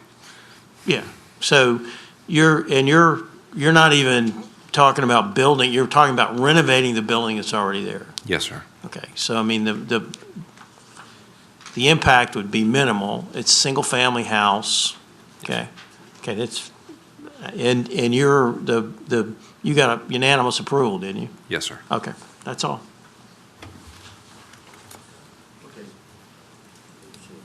Thank you, Mr. Nave. Mr. Mike Smith? That's all I have. I think it's, no one else has come out in opposition to this. I talked to two other neighbors in the area. They had a few misgivings after talking to them. They were okay. Nobody came out about this. We got no notice of this until a few days ago, so move to concur. Okay, motion by Mr. Mike Smith to concur with the zoning approval, seconded by Mr. Jake Airy. Please vote.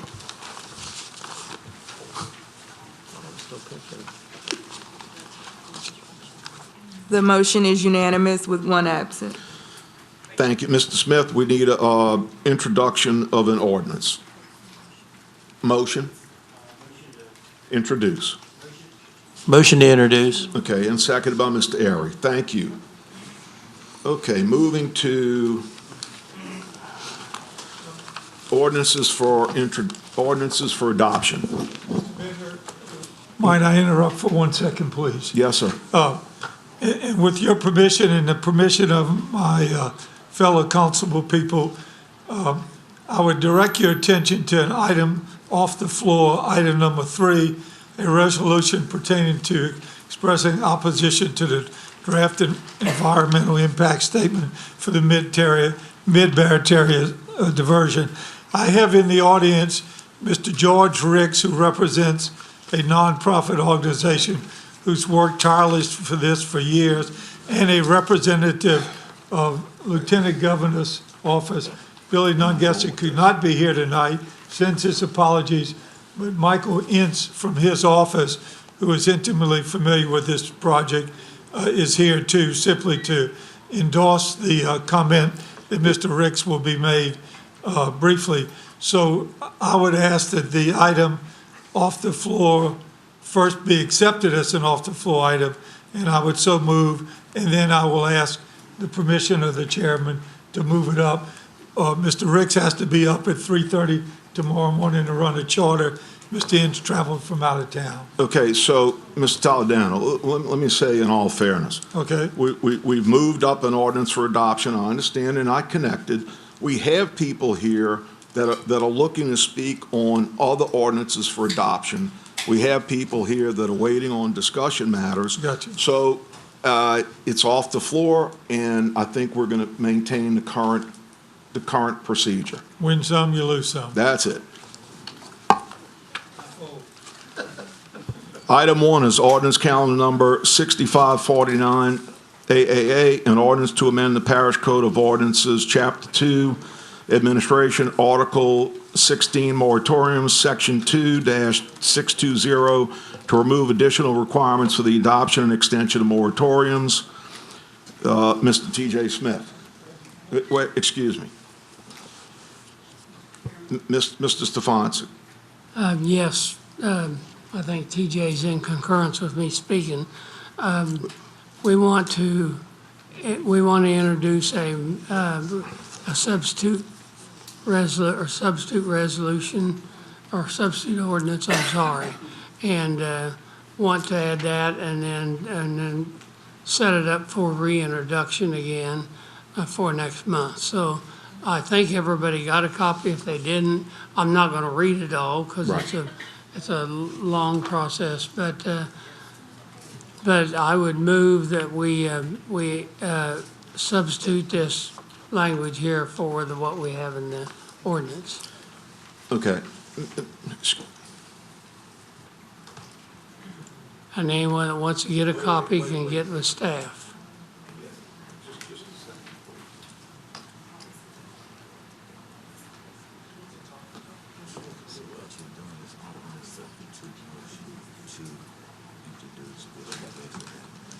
Yeah. First, I would ask all council members, please, to put yourself in as wishing to speak, okay?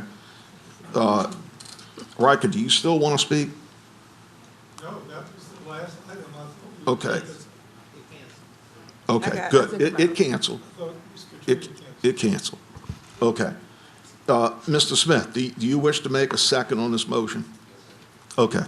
Motion is seconded. We have people from the floor. Does any council member going to address this prior to hearing from people that have cards in? Do any council members wish to speak on this prior to hearing from people that have cards in? Thank you. Okay, I have 3 cards. Mr. Ross? Yes, sir. If you'd state your name and your address.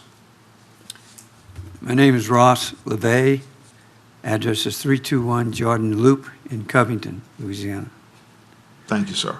I'm the president of the North Shore Home Builders Association, and I'd like to read a letter that we addressed to the St. Tammany Parish Council concerning the continuing moratoriums.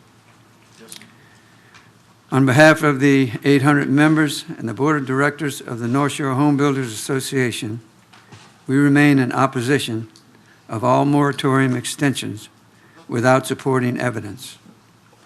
Moratoriums can negatively affect property values, take land out of commerce, and prevent owners with vacant land to move at a reasonable pace within a normal real estate cycle. Moratoriums are not good for business in St. Tammany Parish. We should only be used in extreme cases and within the confines of the law, which limit moratoriums to a period of 6 months. Over a year ago, we worked with the council members, the St. Tammany Chamber, and the St. Tammany Corporation to outline the moratorium approval and extension process. Council members would be required to provide proof of progress and a timeline to move the property out of the moratorium. We supported, and we still support, a moratorium ordinance that protects property rights. Instead of a balanced approach, the council will now vote to remove certain requirements for the adoption and extension of moratoriums. How many times can a moratorium be extended without any justification? Some of the ordinances on tonight's agenda date back as far as January 2008, over 13 years. We urge you to please consider these suggestions, and we thank you for your consideration. Thank you, sir. I appreciate it. Okay, so we have Mr. Mike Soche.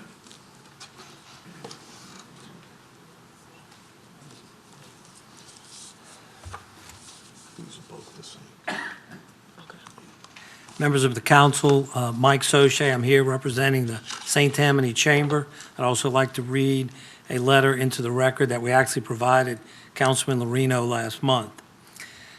Councilman Lorino, please be advised on behalf of the St. Tammany Chamber, we are in opposition to any proposed changes to the moratorium ordinance that we worked very hard to modify with your office and others over a year ago.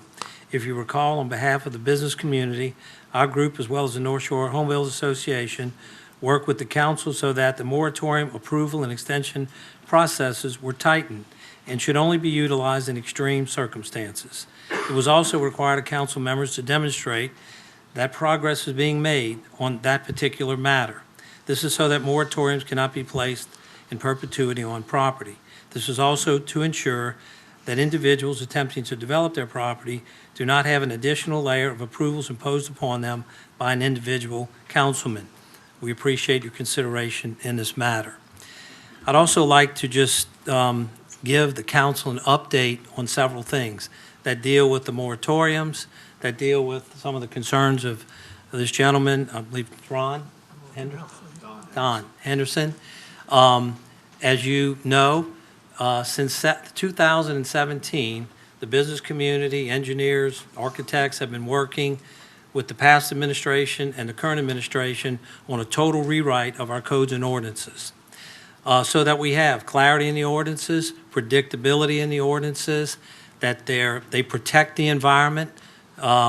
We don't want flooding. We don't want traffic problems. We all have to deal with it as residents of St. Tammany Parish. Since that time, the council has passed a very strong and I would say legitimate fill mitigation ordinance that deals with fill in floodplain areas to mitigate any development in those areas. I personally try to stay out of those areas because of that. That ordinance is pretty dramatic. It changes the density of what you can develop dramatically in those, and it's a good ordinance. We know that the council and the planning commission, as Martha spoke about earlier, are working on a situation where when large rezonings, right now it's speaking of PUDs, but it could be any rezoning, as Mr. Henderson said, that could provide a major impact, that there can be discussions about traffic and drainage. We support that. I spoke to Townsend Underhill, who's my co-chairman on a public policy committee that is Vice President Sterling Properties, to confirm. Typically, I have not been able to get by with the large rezoning without talking about traffic, drainage, having considerations, having certificates of occupancy held until those things are done. So there is, I would urge the council to refrain from a piecemeal process at this time because we do have this codes and ordinance rewrite going on. A professional consultant has been hired. I know we're trying to move that along, but we ask your consideration in these matters, and we look forward to working with you in the future. Thank you, Mr. Soche. Okay. I have no other cards.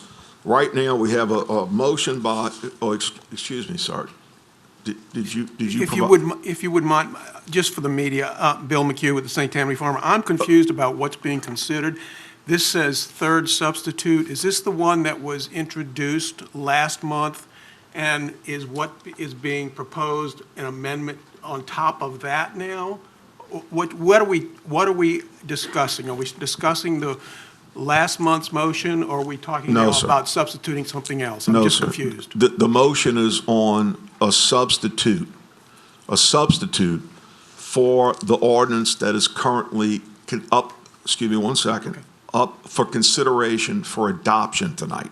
Right. So Mr. Stefancic and Mr. TJ Smith have made a motion and a second to introduce a substitute motion, okay, Okay.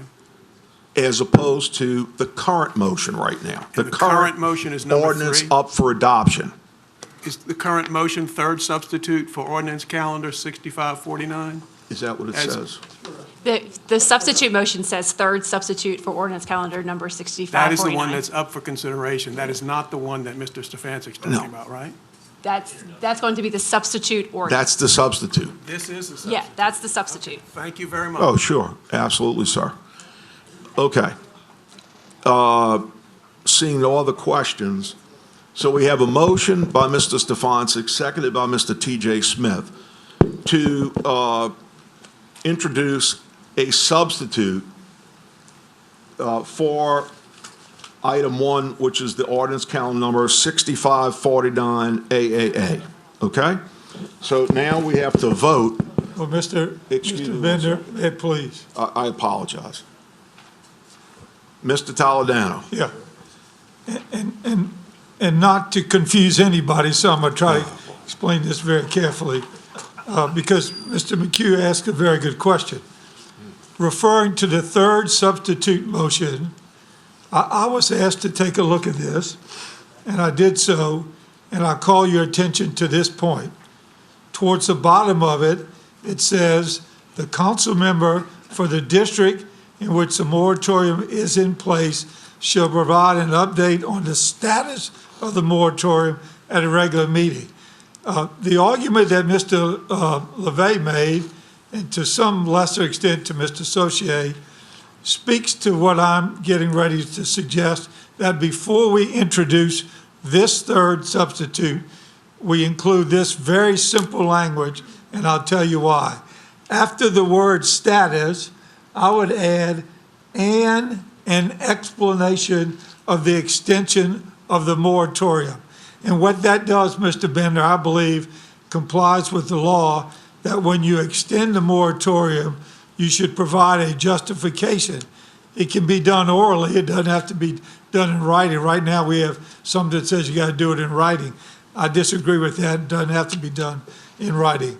But rather, if we just add that language before we reintroduce it, to read an update on the status and an explanation of the extension, I believe it would address the question that Mr. LeVay spoke to very eloquently, and I believe it would make it a better ordinance to go forward if it's ever tested in a courtroom. So with your permission, and if it's comfortable with the members of this group, as we introduce it, we would just stick in the language after the word status and an explanation of the extension of the moratorium. Thank you. Mr. Toledano, thank you very much. You're welcome. Between myself, but legal has conferred, we have a substitute and a second, okay, that is outlined on the ordinance, okay? So that is what we're going to have to vote on first. Well, I didn't hear the motion yet. I spoke before the motion. No, sir. I didn't hear the vote, excuse me. No, we haven't voted yet, Reichert. Right, that's what I'm saying. All I'm saying here, and maybe I'm confused, but maybe we're all confused, but I'm just saying, before we vote on this, put that language in, because I think it makes it a better ordinance. But No, look, and Ms. Toledano. I'm just the one guy. No, listen. I'm with you. I'm answering you respectfully. Okay. I get what you're saying, my friend. Good. Here's the thing. Legal, okay, and that's the way I understand it as well, but legal has advised that with Mr. Stefancic's motion and Mr. T.J. Smith's second on an outlined motion, on the outlined substitute ordinance, as we stated to the gentleman from the press, number 3, right? Substitute number 3, that we can't then, in the middle of this, accept a substitute to be connected to the substitute. Can I move to amend it? After the vote We- to substitute, Right. if it is substituted, you can then amend the That's what- substituted ordinance. Right, that's But you what need to I'm- vote on the Okay. substituted I mean, ordinance first. Any way you say, but I'll move to amend it afterwards. Yes, sir, thank you. You're welcome. Thank you, Mr. Toledano. No problem. Okay, Mr. Davis. I'm sorry, I almost fell asleep there. Question for legal. The current ordinance that we have on moratoriums is that the councilmen have to declare exactly what's happening every 3 months. Is that correct? Correct. The current ordinance in Okay. place, Section 2620, requires the update every 3 months. The new- This substitute ordinance would require it every 6 months. That's where I have a problem. I think that 3 months is not that big of a deal. I think if the people need to know why we still having a moratorium, and the councilman can go ahead and say, this is why, and, you know, it's a simple matter, just say one line, it's a heck of a lot less than trying to figure out what all these different changes are and stuff like that. So, anyway, thank you. No, and Mr. Davis, thank you for your comments. And that's why we're having comments from council members right now. Thank you, sir. Mr. Airy. Yeah, the never-ending Groundhog Day, you know, I think it's like who's on first, what's on second. I mean, to me, at this point, the whole thing should be pulled and just reintroduced as a motion, as a separate amendment to it, or to do it at a regular introduction instead of the third time trying to go through this thing and trying to figure out what's been taken out and what's been put back in. I mean, even members of the media who come here a lot don't know what's going on. That's a pretty bad sign for democracy at that point. And then we're also talking about now amending something that's the third substituted motion for it. So, I mean, we obviously went through this process a while back and settled on something that we all adopted. So, I mean, before we change something that we just did, I really guess I just don't understand. The requirements in here, to me, seem relatively reasonable. I mean, I could go through the 6 months would be fine, but the rest of the requirements, I just don't understand how that's, you're taking away people's constitutional right to build on their property. It is a moratorium it's a temporary taking, but it's a taking. And to not have to do anything to be able to do that, I don't know. I just have a problem with that. I've had a problem with that. I thought we got it right when we did it the first time. Maybe it could be tweaked a little bit. But if we're having to do this, the third substitute motion and all this other stuff, I can't support it. So, thank you. Thank you for your comments, Mr. Airy. Mr. Stefanski. Yes, Mr. Chairman. I think in reviewing and listening to everything that's going on, I would suggest that we remove, not, I'm going to say postpone this, but it's actually removal and resubmit a new one next month. We'd be in the same boat that we are tonight. So, and then get one that's got everything in it. And I'm going to ask that the people on the council come forward with any recommendations that they have and make sure that somebody on our council gets them. I'm sorry, make sure that somebody in our administration gets them, and then we can work with Emily and other legal people to get everything in there the way we want it. I started this off because whenever we had the thing before and it started to getting changed, some of us didn't like the changes, and that's why we're where we are tonight. So I would like to postpone this, I guess, or remove it. You'd have to remove your substitute. So you're requesting to withdraw your motion to substitute and Yes. then make a motion to remove ordinance calendar number 6549 AAA? Or postpone, which either one would do it. Well, Mr. Stefanski, in all fairness, it's up to you to make the motion you want to make. Okay, well, if you want, I'll move on the substitute motion to remove that substitute motion. Okay, do we have a second? Okay, we have a motion by Mr. Stefanski. And whoever seconded it, that's all you need. Wait, We haven't voted on anything yet. I understand, okay. But you want to remove just withdraw his motion to substitute.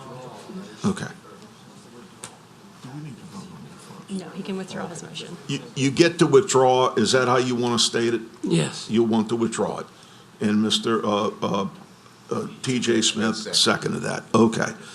So now, let us not forget, just as a point of reference, that the ordinance before us tonight is the one that's before us tonight. It's made it through the process, right? It's ready to be voted on, yes or no, or amended. That's part of the procedures, but let's not forget, we have an ordinance for adoption in front of us, and we have to make a decision on that, okay? No, we can postpone. No, I understand, but no. Let's not make this difficult. We have options. We can vote yes on this, we can vote yes on this, we can vote no on this, we could make a motion to amend this, we could make a motion to postpone this. Hold 1 second, okay? That's our options, but we have to remember, we have this ordinance in front of us tonight, okay? So, Mr. Canulet. Yes, sir. Thank you, Jared. Sure. All right, I stand different from a couple of my council members. So this is a process that took a while and to get it done, and I really think it is more than fair and more than equitable for everybody. If Talladano could sit there and give you a rundown of why we have these moratoriums, anybody can. I'm telling you. And he gave a very good detailed explanation of them. So this, like I said in the beginning, this is fair, this was agreed upon. This is how we should be doing business, straight up front. The substitute, we didn't even give this a chance. It hasn't even gotten a chance because it's fair. And you have to have reasons, and you have to write them down, and you have to put them out there. Give this first one a chance. It is not that bad. Please. And if it don't work in a couple months, change it. But we haven't even tried. So in my opinion, we shouldn't change anything. Just work was done. We came up with something. I think it was 13-1. I think it was fair. I think it went through the process. I think it won fair and square, and it should not be changed. Thank you. Thank you for your comments, Mr. Canulet. Mr. Toledano. Yeah, and I don't want, and do not intend to be argumentative with Chris at all. No, and I mean that seriously. But I just ask people to focus in just for 1 second. What I'm doing is not any big deal. What I'm suggesting to you is language that not only helps both sides of the process of the moratorium, but it helps us too. It doesn't retard the progress going forward, because I remind each and every one of us that we're just introducing it tonight. So now I'm not doing anything to screw up the works. I'm just saying add these 5 simple words, 6 words, and an explanation for the extension, and we introduce it like that, and then we got a better ordinance. I understand what Chris is saying, but I'm not changing anything, but what I'm doing is making sure that our ordinance can be tested against whether there was proper justification for extending the moratorium. Not the moratorium initially, but rather for extending it. So it does not retard the progress. We still introduce it tonight. We still go forward. That's my argument, and I respect his position. Although I disagree with it. Mr. Toledano? Yes, sir. Yes, I appreciate your comments. Okay. Thank you very much. Motion to remove it or a motion to just? Now, tonight, though, Not that complicated. the third substitute would be in place of what's here. But that's been withdrawn. Therefore, that's out the picture, okay? So the motion is to remove as opposed to voting on this tonight. So next is Mr. Airy. Yeah, I mean, I'd like just to vote to remove this ordinance calendar number 6549 AAA if I can. I mean, wasn't my original ordinance, but I just like to vote to remove it, and then they can start over whatever, and we don't have to take a vote on it, and what's existing in law will stay there, and then we can work from what we know is existing, and then if people want to try to make changes and get with everybody, then so be it, but this alphabet soup is just too hard to follow here. Yeah, okay, so, Mr. Airy, your motion would be to remove item 1, ordinance calendar number 6549 AAA. I understand that, and Mr. Davis, with all due respect, Ms. Cheryl got me well before you did, but thank you though, sir. We could do a double motion, we would. Now, we have Mr. Stefanczyk on the speaker. Mr. Chairman, first of all, I want to say something to the home builders. We met with you guys for a long time, and we put together an ordinance that probably was pretty good, but there was some overkill in there, and we tried to get that out. What Jake has just recommended is that we pull it and then start over. Well, I was going to postpone it, and each one of those is the same thing. So did you put a motion on the floor? Okay, if you put a motion on the floor, I'll second that.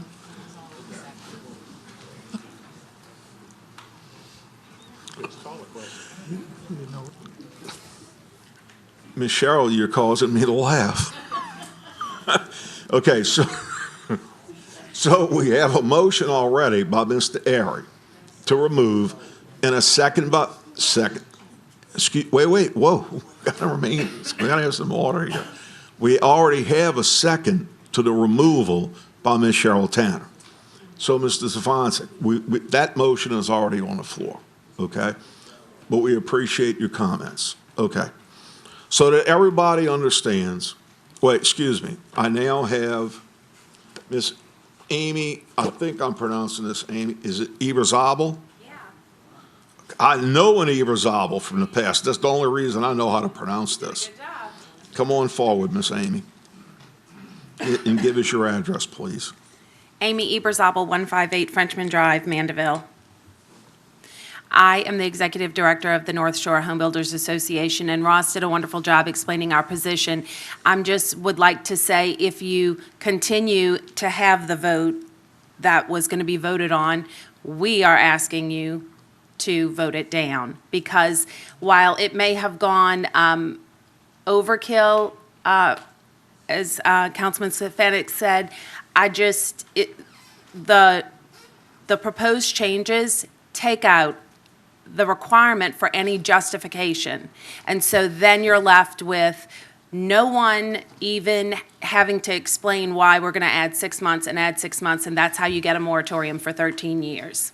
So unless there is a requirement, not just an update or a status, I appreciate, Councilman Toledano, that you're trying to work with us on that language.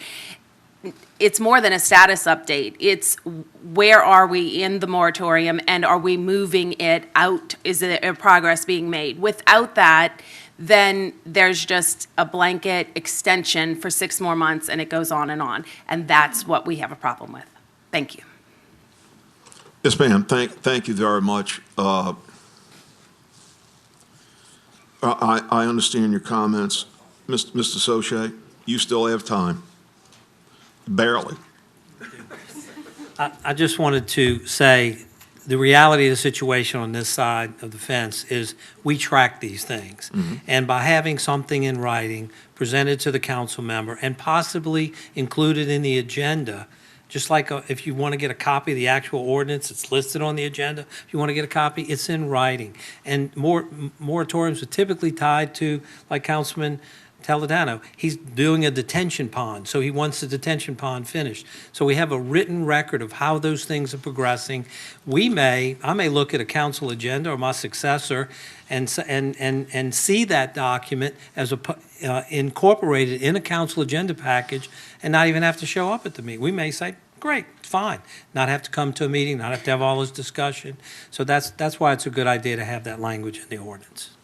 Thank you, Mr. Soche. I have no additional cards.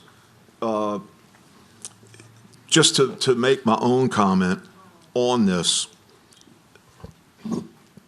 I certainly see a reason to remove and start over. I also see a reason to adopt and then start over on what we want to amend. I'm not favoring either one. I'm simply saying, or we approve this one tonight. But in order to do that, we would have to vote down a removal. I'm just simply laying out what our options are. We can vote to remove. We can vote to adopt. And as Mr. Toledano is eager to amend whatever we do, which is good, Mr. Toledano. Yes, sir. Either one is fine. So with no other comments, Ms. Tanner. Hey, just one thing. What I've witnessed tonight, I think not only is the public confused, the press confused, but we're confused. Mm-hmm. And I think it should be voted, as Jake said, we should remove it and start over. And at least we have a good basis to We'd go have a from. clean slate. Thank I you. understand and thank you, Ms. Tanner. Without any other comments, the motion is to remove and begin again. Please vote.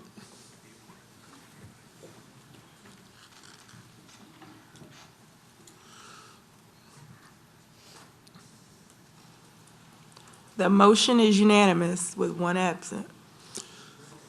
Okay, thank you.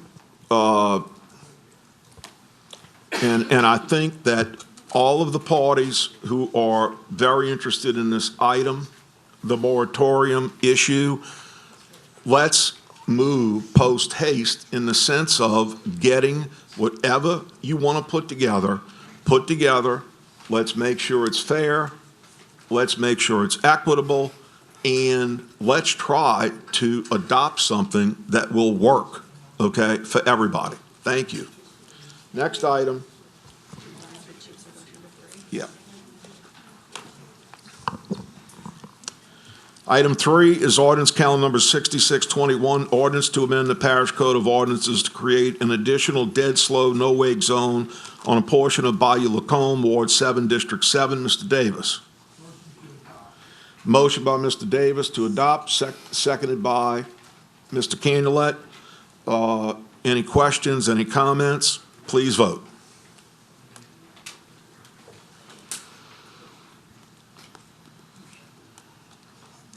The motion is unanimous with 2 absent. Item 4 is ordinance calendar number 6622, an ordinance amending St. Tammany Parish Code of Ordinances, Chapter 2 Administration, Article 17, Parish Fees, Division 8, Management Services, Subdivision 2, Geographic Information Systems, license for digital source data files relative to the use by parish employees and officials. Mr. Smith. Motion by Mr. Smith, seconded by Mr. Fitzgerald. Please vote.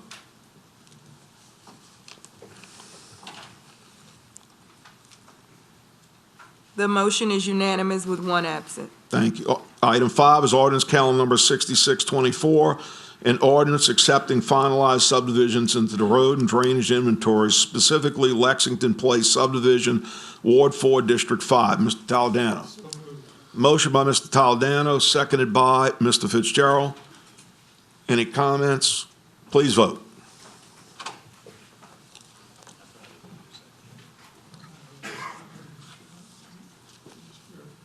Mr. Fitzgerald, what was your vote?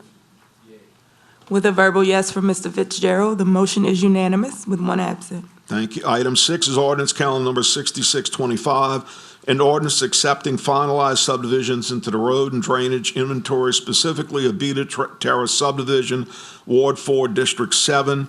Mr. Davis. Motion by Mr. Davis, seconded by Ms. O'Brien. Any comments? Please vote.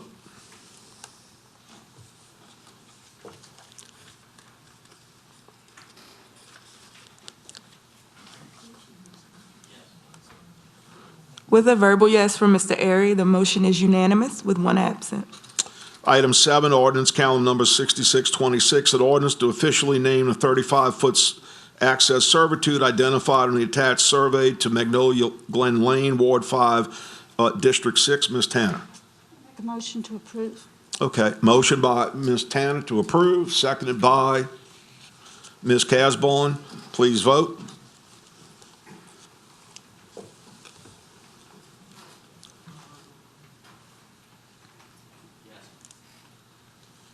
The motion is unanimous with one absent. Thank you. Item 8, ordinance calendar number 6627, an ordinance amending the official zoning map to reclassify 1.3505 acres of land from its present HC2 Highway Commercial District to an HC3 Highway Commercial District, Ward 9, District 11. Mr. Stefanczyk. Motion by Mr. Stefanczyk, seconded by Mr. T.J. Smith. Please vote.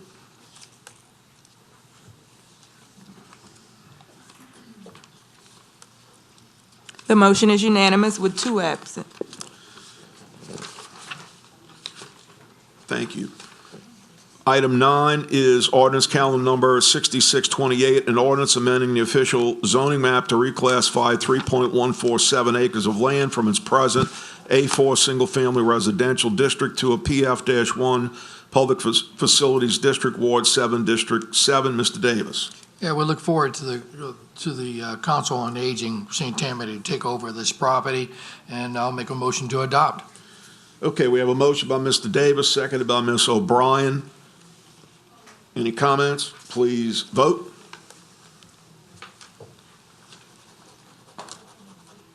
The motion is unanimous with two absent.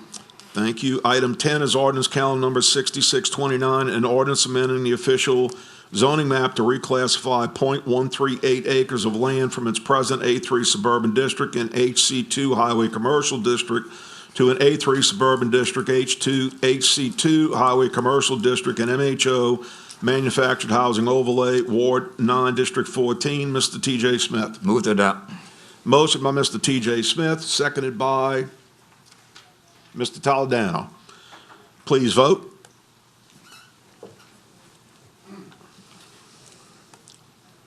The motion is unanimous with two absent. Thank you. Item 11 is ordinance calendar number 6630, an ordinance amending the official zoning map to reclassify 1.49 acres of land from its present A1 suburban district to an A3 suburban district, Ward 3, District 3. Ms. Casborn. Motion to adopt. Motion to adopt by Ms. Casborn, seconded by Mr. Fitzgerald. Please vote.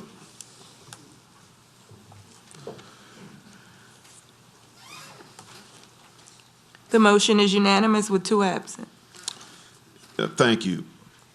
The next item is number 12, ordinance calendar number 6631, an ordinance amending the official zoning map of St. Tammany Parish to reclassify a certain parcel located on the east side of 4th District, south of Avenue D, being parcel 11, square 47, Village of Guthrie subdivision, in which property comprises a total of .138 acres of land, more or less, from its present A3 suburban district to an A3 suburban district and MHO Manufactured Housing Overlay, Ward 8, District 9. Mr. Mike Smith. Motion to adopt. Motion to adopt by Mr. Mike Smith, seconded by Mr. Stefanczyk. Any comments? Please vote.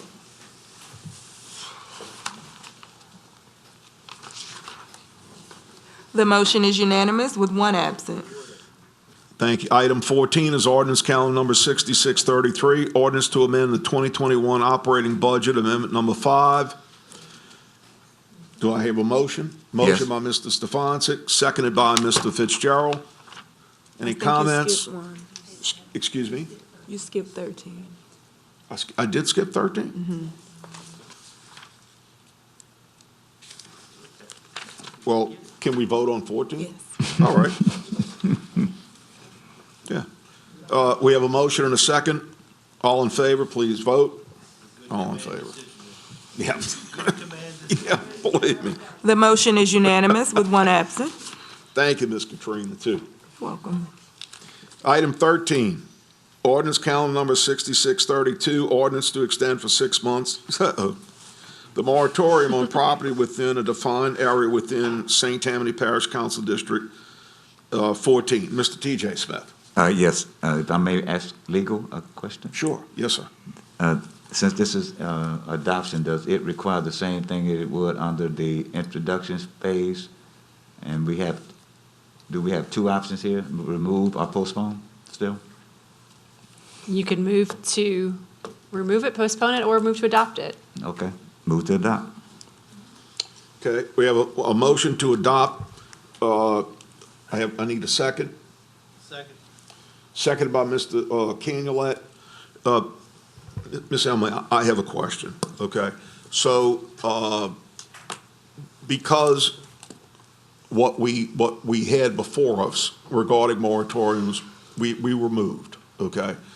This can be adopted under the existing regulations. There's nothing in the current ordinance, Section 2620, that automatically requires the moratorium to fail if those items in that ordinance are not met. So I'm not sure what exactly has been provided for this moratorium and support, or if any comments were made, but although those requirements are made for moratoriums to support it, there's nothing that I read into that section that requires this to automatically fail. Okay, so because the item was removed that we were going to be voting on tonight possibly, right? The previous item. With that being removed, what I'm saying is present ordinance law would apply, correct? Correct. Section And so- 2620, as it's written and codified. And so Mr. T.J. Smith can offer the motion, and we got a second, to adopt under the previous ordinance. Yes. Okay, thank you. Any questions from anyone? Any comments? Okay, please vote.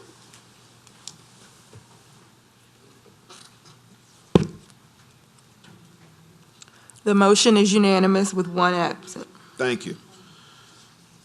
Thank you, Ms. Emily. Okay, now I'm to 15. Ordinance calendar number 6634, ordinance to amend the 2021 grants budget amendment number 4. I need a motion and a second. Motion by Mr. Fitzgerald, seconded by, who was that? Mr. Stefanczyk. Okay, any comments? Please vote.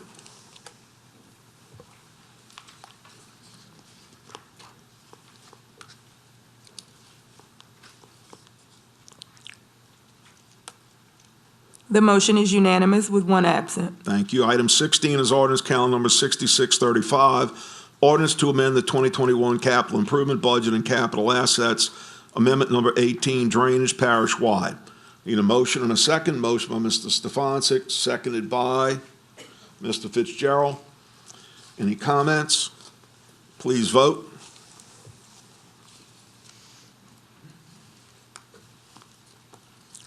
The motion is unanimous with one absent. Thank you. Item 17 is ordinance calendar number 6636, ordinance to amend the 2021 capital improvement budget and capital assets, amendment number 19, coastal restoration, development, engineering.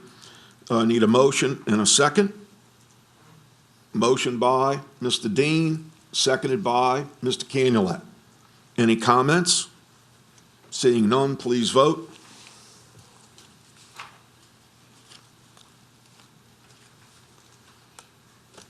The motion is unanimous with one absent.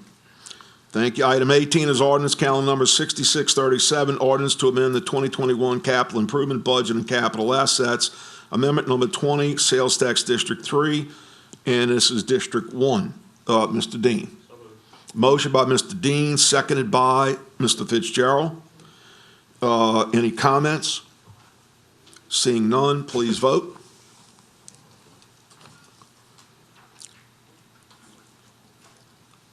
Mr. Toledano. Thank you very much. The motion is unanimous with one absent. Item 19 is ordinance calendar number 6638, ordinance to amend the 2021 capital improvement budget and the capital assets, amendment number 21, sales tax District 3. This is District 4. Mr. Toledano, you want to handle this? Yes, thank you very much. Move for the adoption.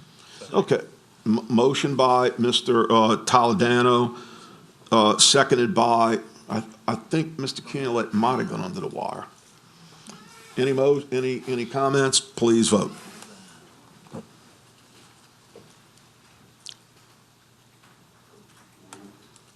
The motion is unanimous with one absent. Thank you. Item 20 is ordinance calendar number 6639, ordinance to amend the 2021 capital improvement budget and capital assets, amendment number 22, sales tax District 3, Public Works, General Maintenance, Parish-wide. Need a motion?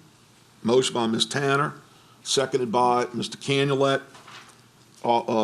Any comments? Seeing none, please vote.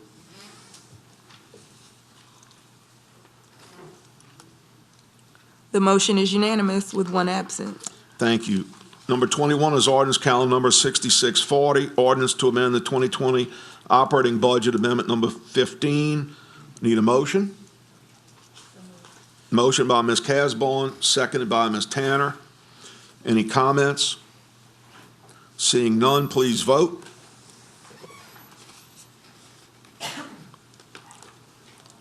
The motion is unanimous with one absent. Thank you. Item 22 is ordinance calendar number 6642, an ordinance amending the official zoning map to reclassify 134.73 acres of land from its present A1 suburban district and A2 suburban district to an A4 single-family residential district, Ward 3, District 3. Ms. Casborn? Okay, we have a motion by Ms. Casborn to adopt, seconded by Mr. Canulette. Okay, and any comments from the council at this point? I do have two cards from the audience. And we have Mr. Clay Johnston. On the telephone.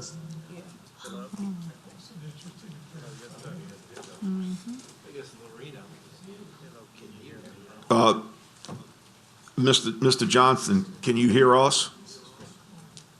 I can hear you very well. I can hear you very well.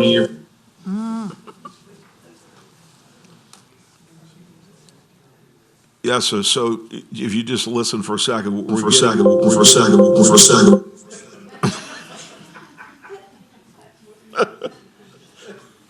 I give up. I give up.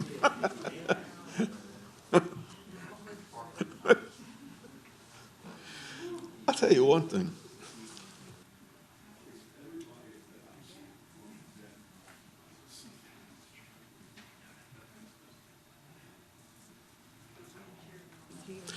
Okay, hello.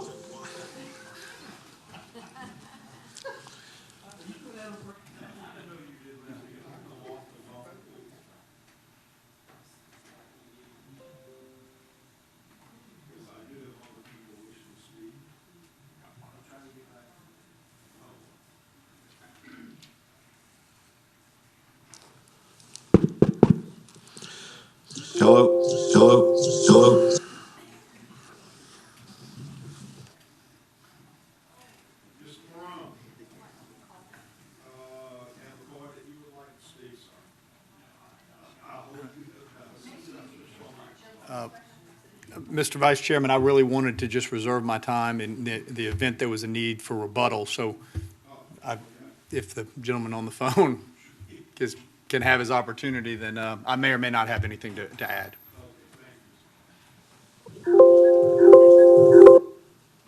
Hello? Perfect. Let's see, Mr. Clay Johnston, are you there, still there, sir?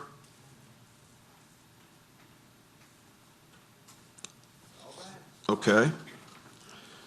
Mr. Johnson, if you hear us, you can call us back, sir. What, I'm sorry?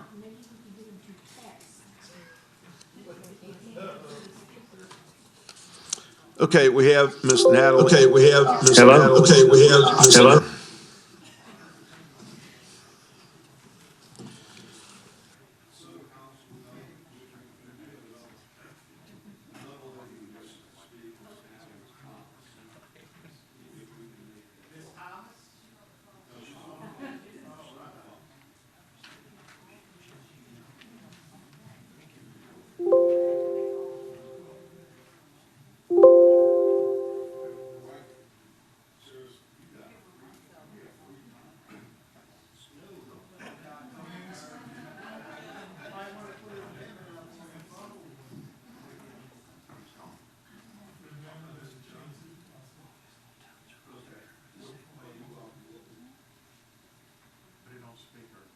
we're having a problem with you and our voices repeating multiple times as we say a word. So I'm going to put the cell phone up to my microphone so everyone here can hear it, okay? And watching on TV. So this is Mr. Clay Johnston. What? Okay, go ahead, Mr. Johnston. Thank you.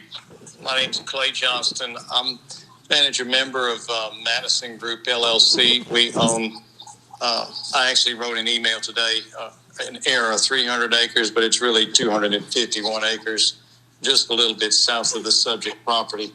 It's up for rezoning with Plauché Road. We remember the comments from the attorney from the Quista Place family in the previous meeting about the drainage, and they are quite a bit farther south than we are. We're probably just a 40-acre tract south of the subject property, and we would just like to concur with the comments from that attorney for the Quista Place family. We're anxious about the drainage situation and would request that this rezoning would not be granted without that being addressed. And we sure do appreciate your consideration of that. Mr. Johnston, thank you. Does anyone from the council have any questions for Mr. Johnston? Okay, Mr. Johnston, thanks very much for calling in. We appreciate it. And everyone actually very well heard your comments. So thank you, sir. Thank you. You're welcome. Have a good evening. Thank you, sir. Okay, is Miss Natalie Thomas trying to call in or on the phone? Okay. Do you want me to try to get her on the phone? Now, Mr. Dean, can you make an administrator? Miss Emily wants to know, do we want to try and get her on the phone? Yes, of course we need to. Yes. Right here. Miss Natalie, can you unmute your phone, please? Oh, she's on the phone. Hello? Miss Natalie? Miss Natalie, can you hear me?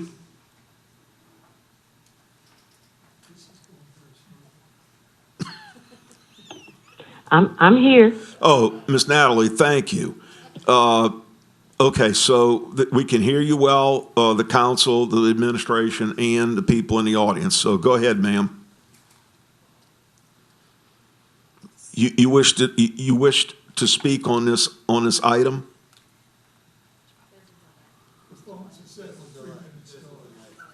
Whoa. I'm on the phone. Yes, ma'am. Are you wishing to speak on this item? If so, I'm on the phone. My phone isn't muted. The meeting host had me enter in the number *6 to unmute. Okay, you're good. Go ahead and speak whatever you want to tell us. Go ahead. It seems to be a technical issue on your end. Can you hear me, Miss Natalie? Hello? Miss Natalie, can you hear me? I am trying to speak on the item, but there is technical difficulty. Okay, and you cannot hear me right now. Oh, hello. Okay. I'm Natalie Thomas. I live at 75272 Crestview Hills Loop. And first of all, I would like to thank each of you for your service on the Parish Council. I recognize how your commitment to the parish is a great sacrifice of your time and privacy. And I appreciate that. So thank you. I am speaking on this proposed ordinance because I, like many others in my subdivision, was very surprised at the passing of the motion to overturn the Zoning Commission denial, item 2020-2142 ZC. I'm speaking to make you aware that there is widespread concern among my neighbors in the subdivision as well as on social media. about the impact on drainage, on traffic, and on the landscape and way of life we value as residents of St. Tammany Parish. Those concerns seem to be a dominant theme in several of the public meetings. If it were easy to rectify, I don't guess the topics would be so prevalent in all the various situations in which they are. I would like to read into the record items from the Zoning Commission staff report dated February 22nd, 2020 for case number 2020-2143-ZC. Currently, and this is in section number 8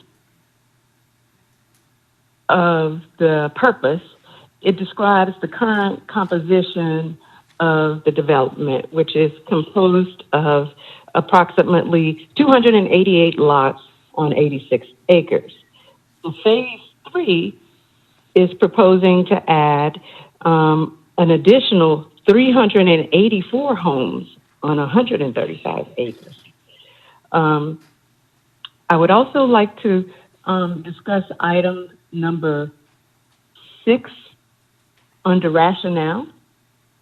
And it says, item number 6 in the second bullet, it's about rationale and economically sound development in relation to public services.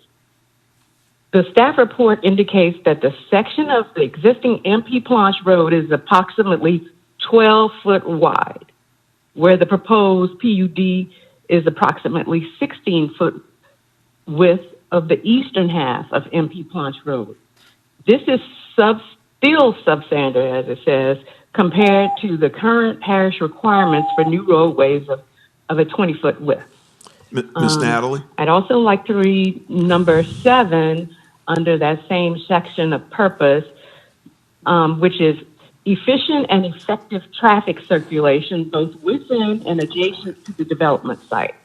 The staff report indicates that the proposed traffic circulation consists of one collector type road known as MP Planche Road, which provides service to River Park Estates phases 1 and 2 and River Park Crossing phases 1 and 2. The proposed PUD plan shows 47 60-foot wide lots fronting this main access road. Allowing home sites to have direct access on MP Planche Road will require the residents to back onto a substandard, remember 16 and 12 foot wide, collector road that is proposed to carry an additional capacity of 384 home sites, resulting in adverse traffic circulation for the development. Ms. Natalie. Ms. I'd Natalie. also like to read Ms. from Natalie. under summary number 3, where the staff has determined the following. That increased open space over conventional development is provided for the occupants of PUD and the general public, and desirable features, natural features indigenous to the site in accordance with the open space parameters. Yeah, Ms. Natalie. Ms. Natalie. Ms. Natalie. Ms. Natalie, can you hear me? Ma'am, can you hear me? How are we doing, Rick? Did we lose her? Character and improve, this is what I want to stress, and improve public safety by minimizing development fronting and accessing directly onto the public road, and provides for pedestrian circulation between properties and the features of the site and continuity of open spaces where available. Okay, Ms. Natalie. Ms. Natalie, your time. Number 4, it says. Ms. Natalie, Ms. Natalie, your time is up, ma'am. I hope that you can hear this. We've given you like an extra 3 minutes because of the phone problems, but you've said a lot of good things. We appreciate it. I hope you can hear this at some point. So we have to move on, ma'am. Thank you for your participation. Mr. Morone. Thank you, Mr. Vice Chairman. Just a few comments.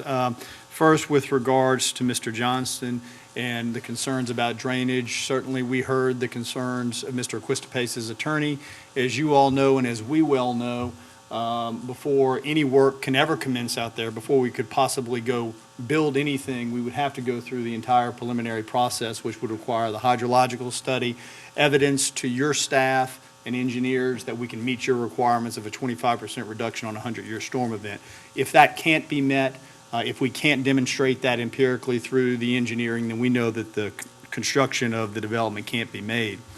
With regards to Ms. Thomas, I don't think, respectfully to her, that she was here the night of the zoning commission or watched that, because if you all were aware from the appeal, there are several very specific requirements on this project with regards to traffic. One is the widening of MP Planche Road. It is substandard, but we are required to widen that 25 feet to 25 feet up to the second River Park Crossing Drive, and then 20 feet for the remainder of that roadway. That is a requirement of this project. That is something that will not only benefit this project, but River Park Crossing and River Park Estates, which are using that roadway now.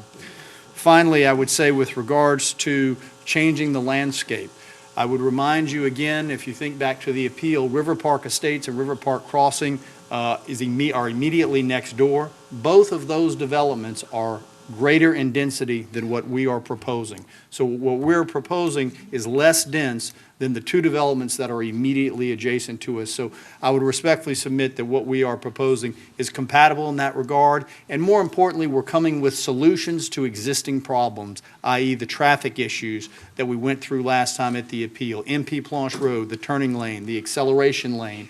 All of these are conditions of this project that we will fulfill and will help not only this project, but the other residents in that area that drive this way. So we would respectfully request that you all pass the ordinance as introduced and as motioned earlier. Thank you. Thank you, Mr. Morone. Okay, we have a motion and a second. Excuse me, we don't? Because your question is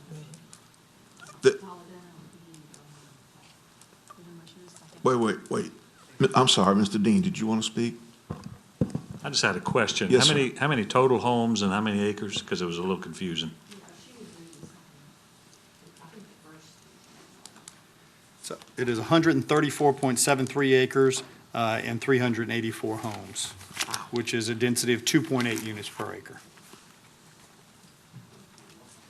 And it's a PUD? It is, yes, sir. Yeah. Okay, thank you. Thank you, Mr. Dean. Mr. Toledano. Well, thank you. First, I'm going to just simply say this, and I mean it very seriously. I don't think this was a fair hearing tonight. This lady was trying to do a great job on the adverse circumstances.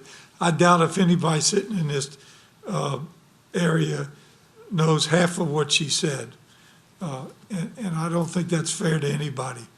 The other comment I had is, if this was fair to anybody, I would ask Mr. Morone to recall our conversation that I called them afterwards and asked that they install 12-foot trees as opposed to saplings, so to speak, on it. He told me he would agree to that.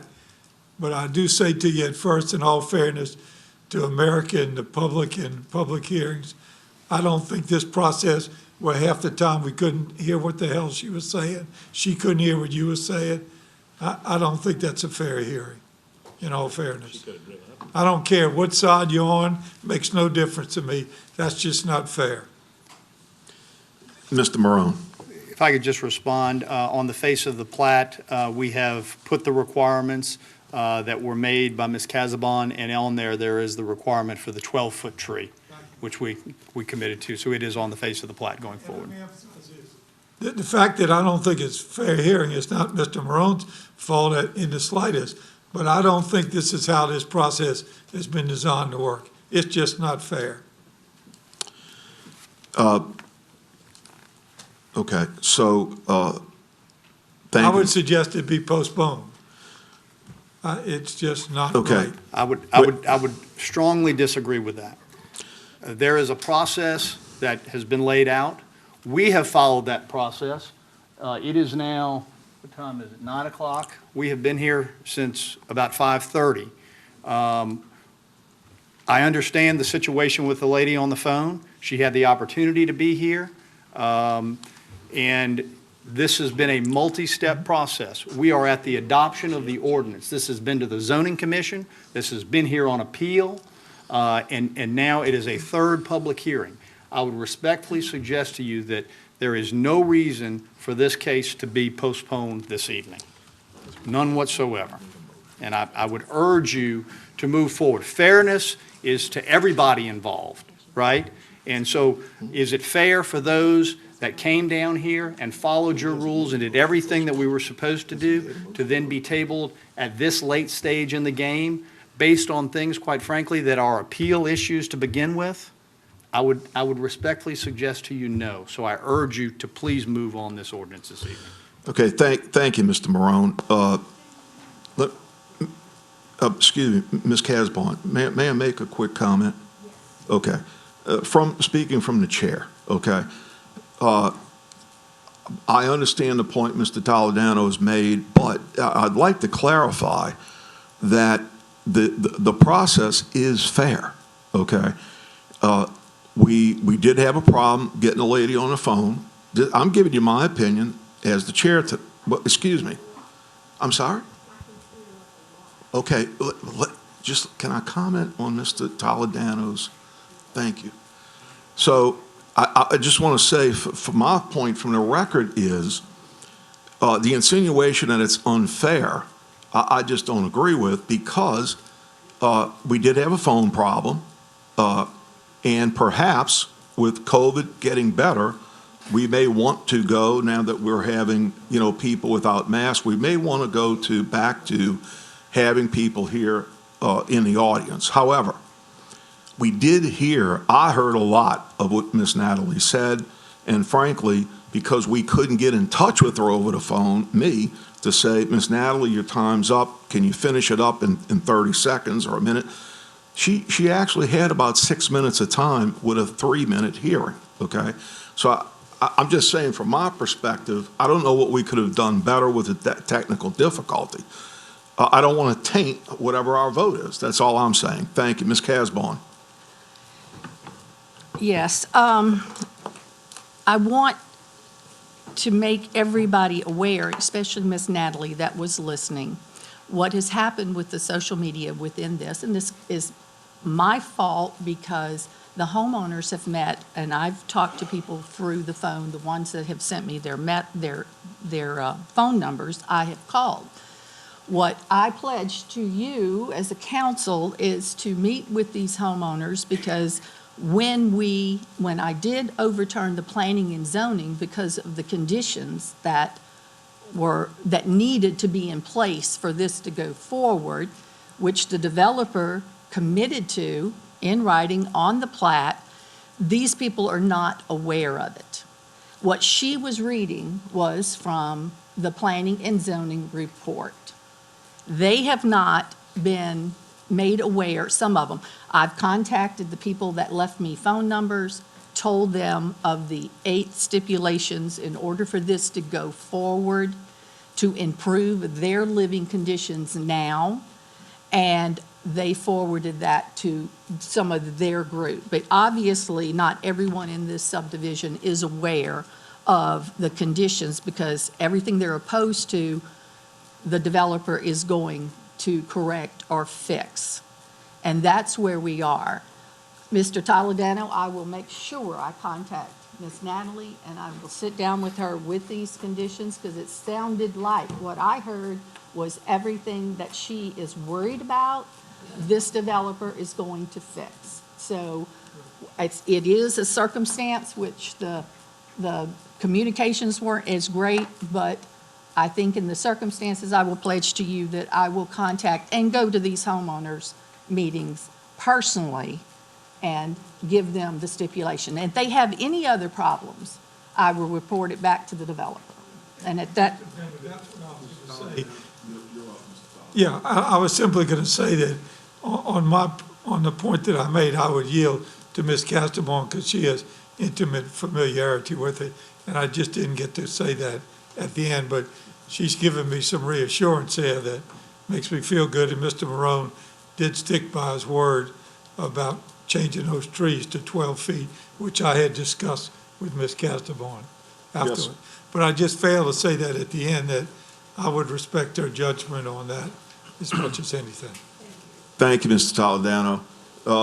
Mr. Davis. Yes, I applaud Ms. Casabon for getting the roads widened and getting all those things done with the developer and talking and stuff. But I believe the underlying issue here with most of the residents, and I've actually been getting calls from them, is purely density. And I think that's the issue at hand, whether or not this council believes that's the correct density for that area, for this parish. That's all. Thank you, Mr. Davis. Anyone else from the council? Yes, sir. We have a motion by Ms. Casabon and a second. Please vote. Yeah, Canulette was the second.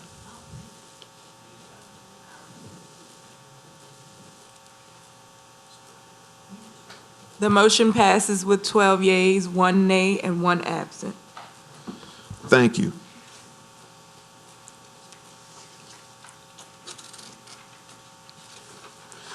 Item 23 is ordinance calendar number 6643, an ordinance amending the official zoning map to reclassify 134.73 acres of land from its present A4 single-family residential district to an A4 single-family residential district in PUD, Plan Unit Development Overlay, Ward 3, District 3. Ms. Casbon. Motion to adopt, seconded by Mr. Canulette. Does the council have any comments? I do have a speaker card from the audience. Okay, seeing none. Mr. Charles Stone.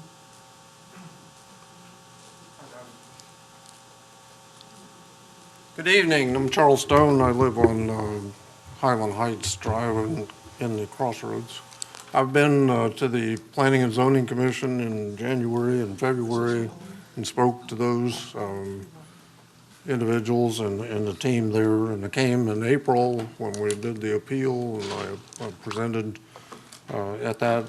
I want to clarify that I have been working with Corey and Jeff, the two developers. They've sat at my front porch and we've talked through all of these things. We've made some interesting discussions about that.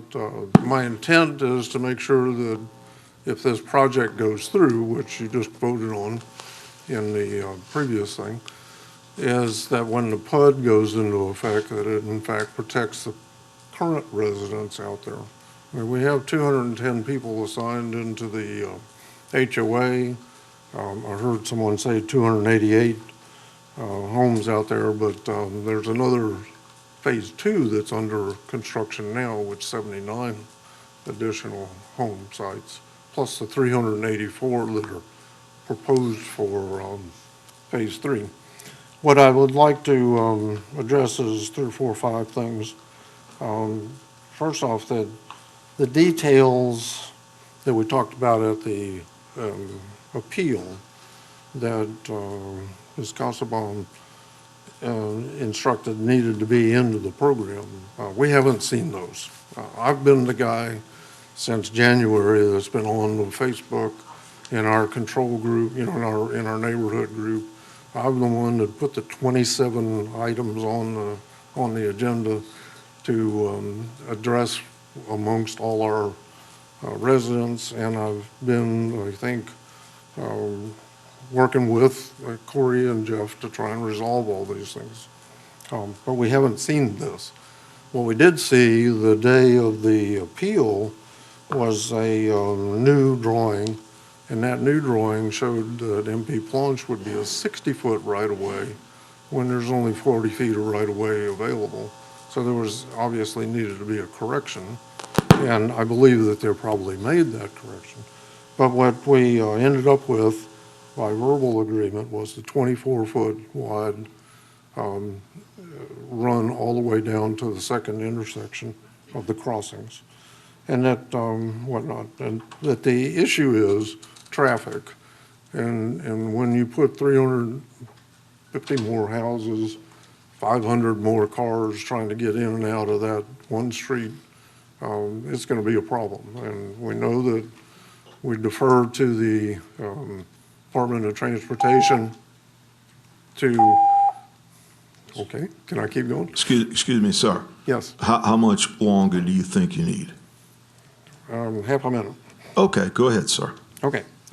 We defer to the Department of Transportation to say, yes, we need an acceleration lane southbound. But if they don't say that, then what do we have? We have a little dinky street that can't get out onto Highway 25. When I go out there now, I have 20 to 25 cars pass by before I can get out there. We know there's 9,000 cars coming down that road, coming down Highway 25.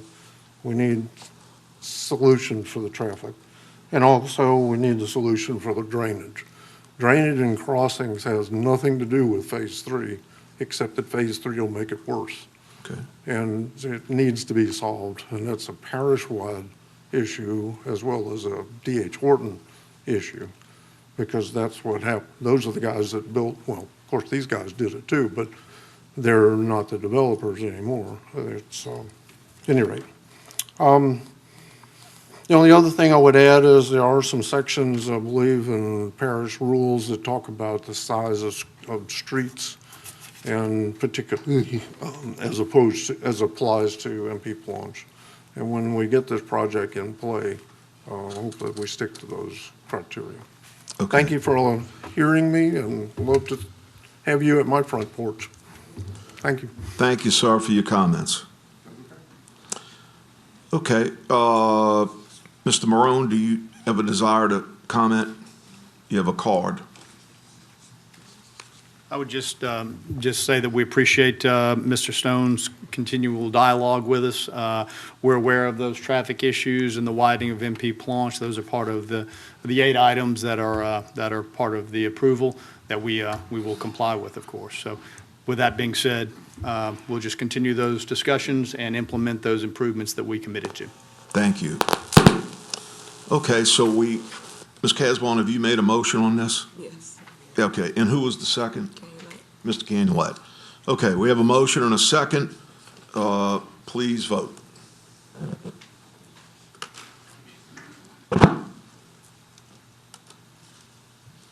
The motion passes with 11 yeas, 1 nay, and 2 absent. Thank you. All right, moving to discussions and other matters. Item 1 is motion to refer to the zoning commission the rezoning of the property located at 59668 Williams Road from A2 Suburban District to HC Highway Commercial District. Mr. T.J. Smith. Move to refer. Motion to refer to the zoning commission by Mr. T.J. Smith, seconded by Mr. Stefancic. Any comments? Mr. Carlo Hernandez. Yes, sir. Thank you. I'm following some interesting things here. You know, at the beginning of this meeting, there's a reference to a proposal, a tax proposal that will be brought before the voters in the beginning. Although this item here, and I think that all the council members are aware about what's to happen here, is that you're about to waive the fees. These are fees that are existing fees for the consideration of this zoning amendment from A2 to HC2. Now, the property owner would normally be required by the regulations to submit to the parish the $250 processing fee, the $75 advertising fee, and then the zoning change fee, which I calculate to be $74. And that's because apparently it is approximately 3/4 of an acre, according to the assessor's site that we're looking at right here. So a total of $499 is about to be waived, not to be collected by the parish. And I would just hope that that voters and the public and the parish council are aware that, you know, when you're considering waiving fees, that you're doing it for obviously at a very good reason, and I don't know if I'm going to get to hear the reason here tonight, but usually it's for a very good reason. You know, many times it has to do with comprehensive rezoning. Comprehensive rezoning took place 15 years ago, and was, you know, I think we've long passed that. You know, if people weren't aware of rezoning, you know, what took place, you know, 15 years ago, then, you know, I'm sorry. And I would say that at some point, that, you know, we shouldn't be considering going back, you know, in time, doing these corrections. You know, what we should be considering, as a matter of fact, is looking at rezoning, comprehensive rezoning again. And comprehensive rezoning does not mean that you get to do, you know, what you're doing today. If you know, if there are changes that need to be made, then changes need to be made, but on a comprehensive basis. And I just hope that the parish will consider collecting all the fees that it should be collecting. Thank you. Thank you, Mr. Hernandez. Any comments from the council? Okay. Mr. T.J. Smith. Very briefly, now, we appreciate the comments coming from Mr. Carlos. But however, when we looked at this property and with the planning department, we discovered that the applicant had already had this property rezoned prior to the comprehensive zoning process and paid for that once already. Yeah. And when he discovered it, because he was attempting to do something else, that's when it was discovered that it was not the proper zoning, and that the comprehensive rezoning process inadvertently zoned it back to what he had already paid for it to be rezoned to in the first place. And so we didn't feel like it was fair for him to have to pay for the same thing twice. And while I understand Mr. Carlos's, you know, suggestion about waiving these fees, you know, for your benefit, you know, we feel like this applicant is not avoiding paying for what needs to be done. It's just that a mistake was made during the comprehensive rezoning process, and we're just trying to correct that. Mr. Smith, we appreciate that explanation. Thank you. Please vote.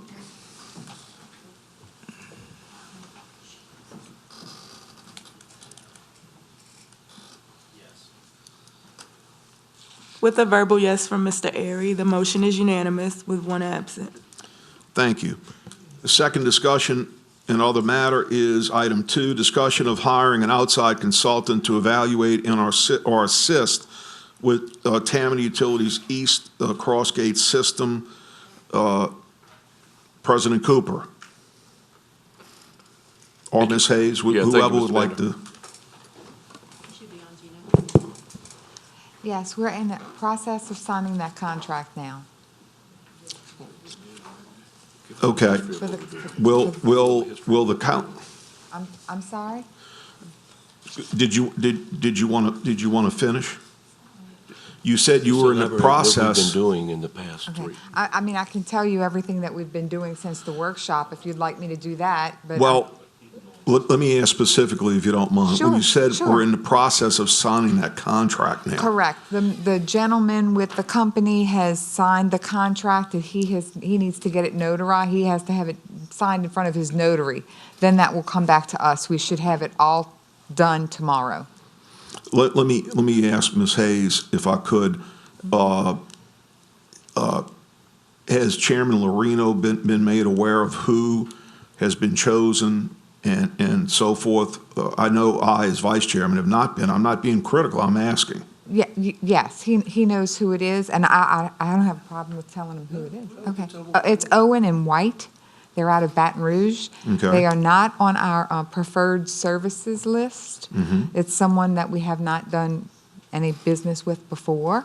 That's why we reached out to them to contact them. So it would be a truly independent third party.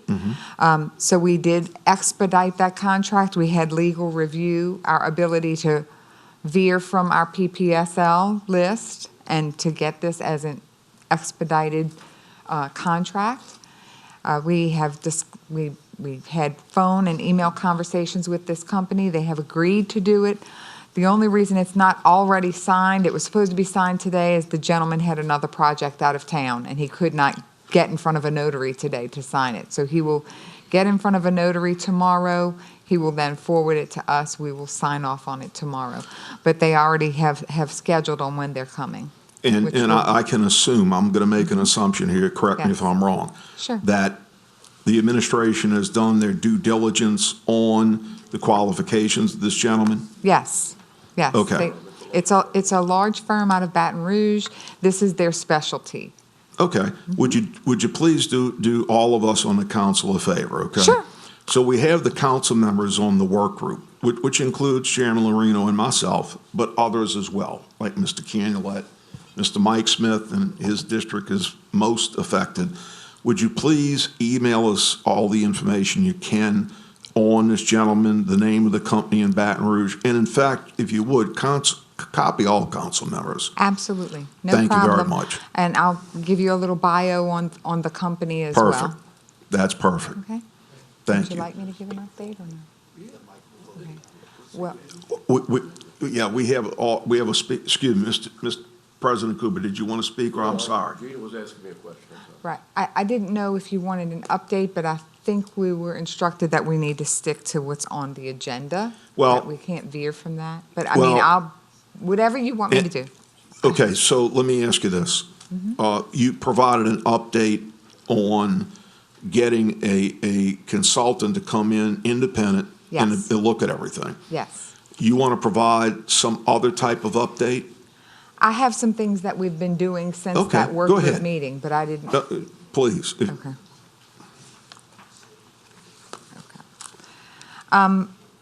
I just wrote this all down so I wouldn't Sure. skip anything. We are continuing to do everything we can to address the concerns of the citizens of Crossgates. This is a list of things we have done and are continuing to do to further optimize and enhance our operations. On April 16th, 2021, we met with a consultant, not Owen and White, this is a different consultant, with a consultant expert who is already familiar with our system and has provided us with some suggestions.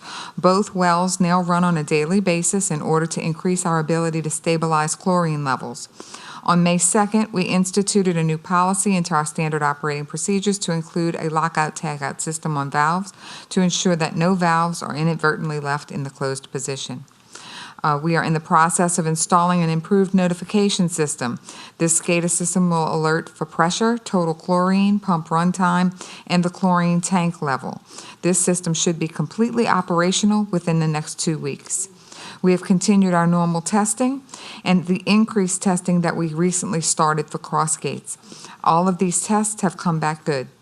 A total of 41 bacteriological samples collected in the month of April came back clear of coliform, E. coli, and all other bacteriological contaminants.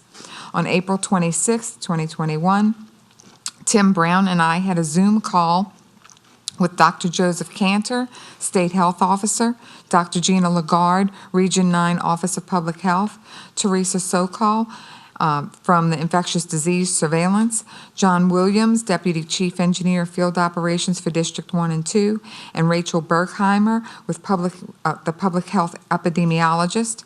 On the call, we inquired if there were any waterborne pathogens or bacteria of any kind for which we have not yet tested and for which we should begin testing. The answer was no. They then confirmed that no common source of infection for the reported illnesses was identified. I requested that information in writing. I received that letter from Dr. Cantor today. On April 30th, we replaced 2 mesh screens as requested by LDH. On May 4th, we repaired a leaky check valve. We have ordered a new flow meter, which will be replaced on May 10th. And as of today, we are in the process of contracting with an independent consultant to review our Crossgates system and its operations. That review will begin next week. We are continuing to take all possible steps in order to address the concerns of the residents of Crossgates as promised. Okay, thank you, Ms. Hayes. Appreciate the updated information. Just for a point of clarity, now, we're not at the utilities work group meeting, which will be coming up May 17th, but I wanted to hear your comments on where you've been. To be clear, we're still having problems reported. And that's just to say it both sides. I'm not going into specifics. But those of us on the utilities work group are getting them, okay? Reported issues, all right? I'm sure you're aware of that because I know y'all have been copied on some of these, okay? I'm not trying to bring it up as a discussion item. I'm glad all of this and the testing that y'all are doing and everything is fine. But for the record, understand, we're still having reports of issues, and it has expanded beyond new cross gates. And I know y'all are aware of that. We're talking about Turtle Creek as well and the Bluffs. So it's just a matter of transparency. Glad that you all are making progress. Understand there's still other things that need to be dealt with, including what has occurred, okay? So thank y'all. President Cooper, I appreciate it, okay? We have a card from Mr. Neil Wagaspack. Neil?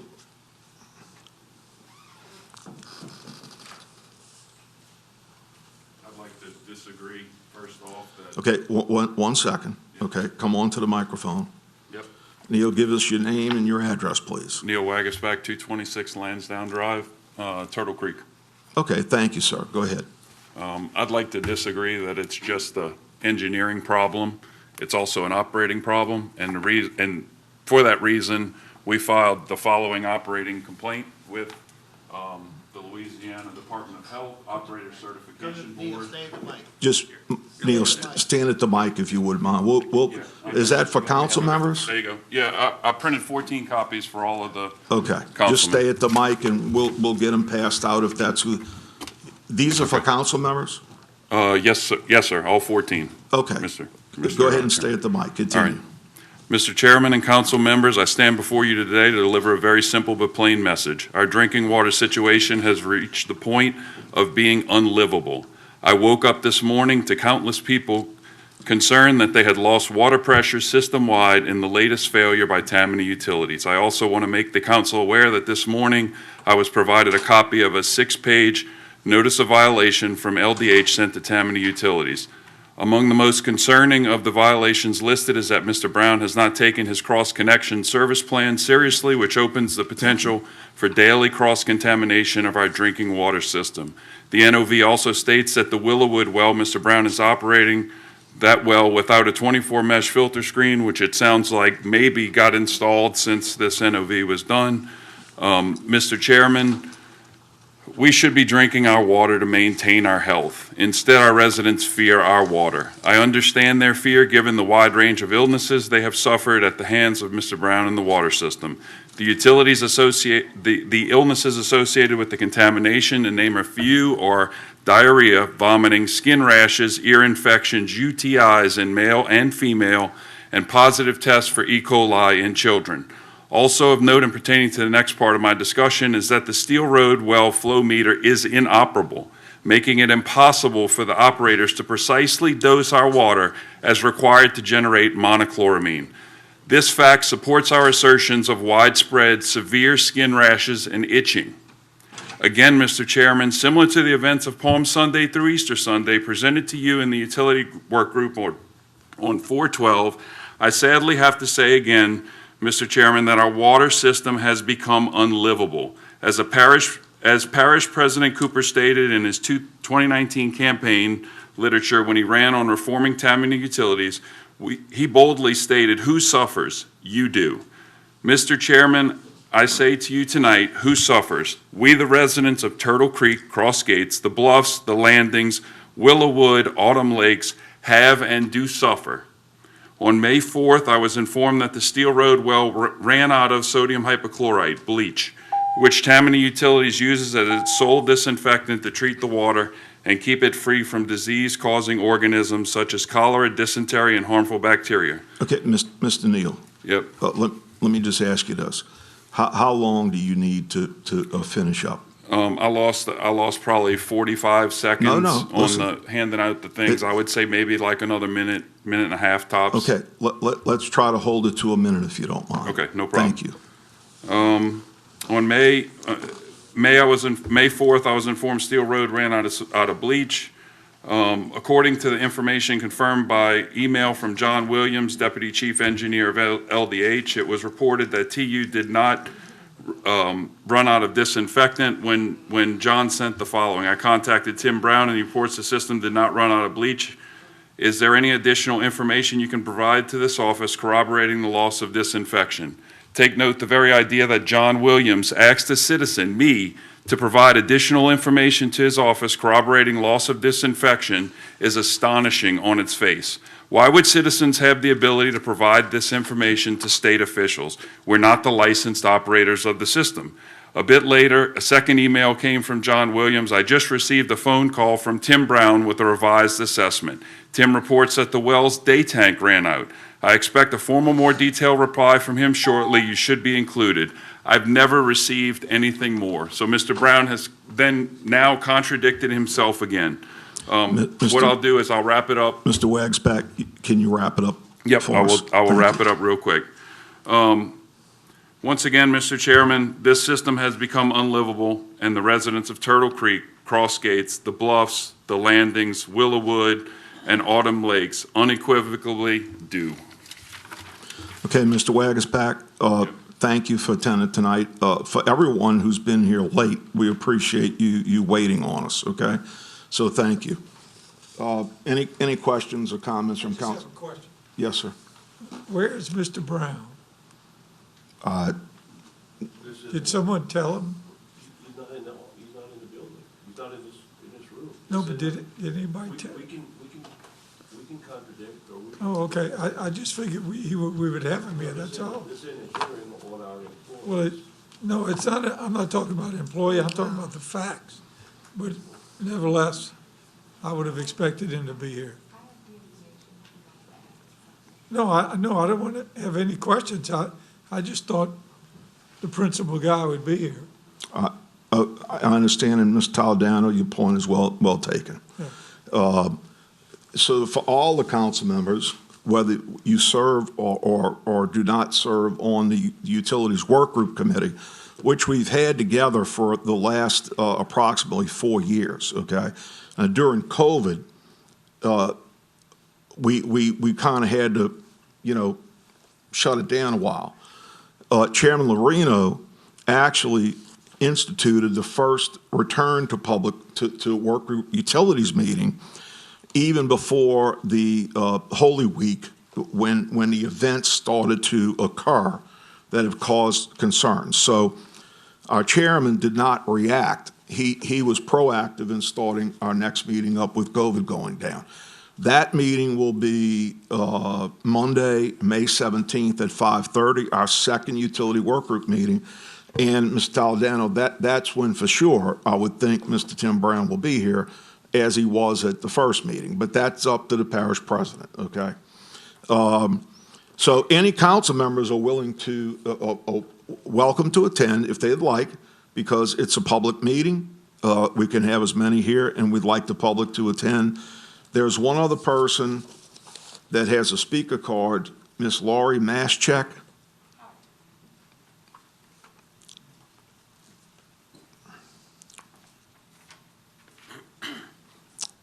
My name's Lori Moshak. I live in the Bluffs. I feel like I'm in bizarro world. I feel like the people that just spoke think that the citizens of the Bluffs, all the landings, cross gates, we're all lying. None of this is happening. And that the council, that people that just spoke, are acting like we're the enemy. We're your constituents. We're the ones that vote for you. We hire you. You work for us. You need to do what you're supposed to do for us. We're not protecting people that are doing or committing malfeasance in their jobs. We need the consultant to do this quickly. We need to stop the listening phase of this thing. We're past listening. There are little children that are sick right now. There are people that are still sick since Easter. There are people blacking out. There are people throwing up, having diarrhea. We have medical evidence that people are sick. This is not something we're playing with here. It's not something we're making up. Your constituents are suffering. They have medical problems as a result of water. We are not living in Guatemala or Africa where we're just digging a well to see, well, maybe we'll get some water. That's not what this is. These are all very nice people with very nice homes that pay very high property taxes and can't drink their water.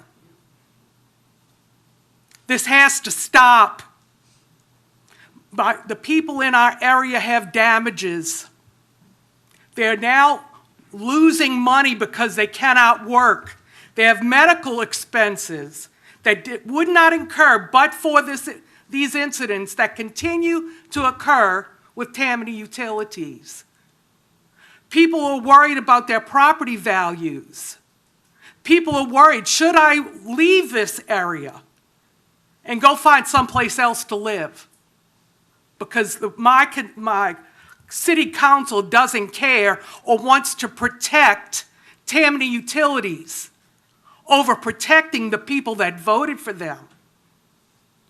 We're demanding that you people take action with regard to this matter and make sure that the people that vote for you have at least safe water to drink. Protect us. Thank you, ma'am. Ms. Maschek. Yes. I was at your meeting Monday night, as you recall. Yes, Let sir. me correct something with you, okay? Which I expressed this, and so did Councilman Mike Smith. To be clear, the Utilities Work Group is interested in the citizens of this parish. Not saying you're not. Excuse me one second, ma'am. You no longer have the microphone. You can say and you can be mean and argumentative all you want. If you don't want the help of your council member, Mr. Mike Smith, and Ms. Wagsback, I will stop. Please have a seat. Your time is up, ma'am. Okay, I was just listening to you speak, sir. No, not smiling and all of that at me. Please go have a seat. Okay, sir.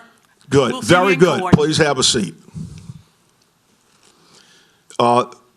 President Cooper and Ms. Hayes, we certainly appreciate what you've let us know tonight, that you're contracting with a consultant, okay? These issues will be discussed further at the Utilities Work Group meeting. And let me also say, certainly neither myself nor any council member on the Utilities Work Group is saying, we're not saying that you all don't care. I want to be clear about that, okay? But I felt the need to make a comment. Thank you. Thank you, sir. President Cooper. May I Yes. comment? We had some very serious allegations tonight that are unsubstantiated, and we are doing what we can. We take this seriously. We take our citizens seriously. We have clear tests on all of our water systems that we've tested in East Tammany Utilities.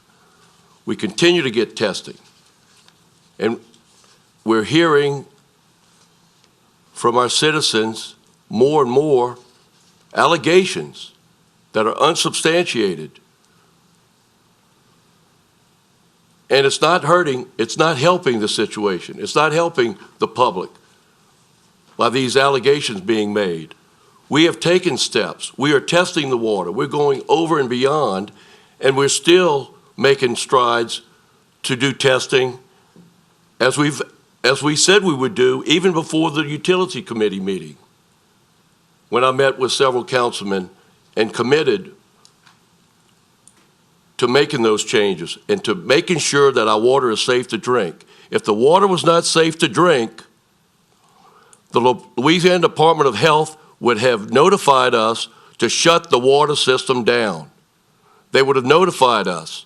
Until they tell us that the water system is not safe to drink, we are providing the system. We are providing water to our citizens. There could be other causes that are causing rashes to your back. Thank you, President Cooper. I would like to, I need to comment, President Cooper, because in the interest of fairness, I want to say this, and Mr. Smith will come after me, Mr. Toledano, and Mr. Stefanczyk. The statement that these are unsubstantiated allegations, let me balance that with the unsubstantiated answers that citizens and council members of the utility work group are receiving. We don't believe. We don't believe the answers that are coming to us. So I have to be fair. If you want to say what's unsubstantiated from people who have bought better testing equipment than Tammany Utilities has, okay? Everybody that was here at the LDH meeting when Mr. John Williams, he wouldn't drink the water. That's how safe it was. No, I asked him, would you drink that bottle of water that Mr. Wagspack brought? And he said, no, I will not. No one in this room wanted to drink that water. Now, the fact is, I've got photographs after photographs sent to me, I'm not even a councilman in this area, of children's backs full of rashes. People with ammonia readings with equipment better than St. Tammany, certain readings, chlorine readings that are non-existent, okay? Chlorine readings that are non-existent. So here's the thing. When people start buying out the bottled water at every supermarket in off of East Gauze, there's a problem. When people take their children and themselves to go bathe and shower at people's houses outside this area, that's a fact. So let me tell you what's not unsubstantiated. What's not unsubstantiated is that we have a problem. And it doesn't get better by being told that yours are unsubstantiated, but we tell you everything's great. Thank you, sir. Mr. Mike Smith. Okay, I think the people that are here tonight and the ones that'll be at the work group and the people we met with, it's great that we're getting all these readings. These readings occurred after that period that they're talking about in April at Easter. Okay, so they've been burned so many times by TU. Just the area that the well is in and just the area that the force main broke, the water line's been fixed there because I live down the street 4 or 5 times. The pumps have been replaced at the lift station 3 or 4 times. The alarms go off routinely. Sometimes they say it was a fault in the circuit. Sometimes it's something in the well. It never seems to get fixed. And I think people have gotten to the point now where they've completely lost faith in the management. And to regain that faith is going to take some work. They're not looking at the system with confidence. They're looking at it with suspicion now. So when they do tell them the reason for something, they don't necessarily believe it. I can't really say that I blame them. Okay, so there have been some nice positive steps, things that you guys promised that would happen that seem to be happening. And I'm glad that this consultant is coming on.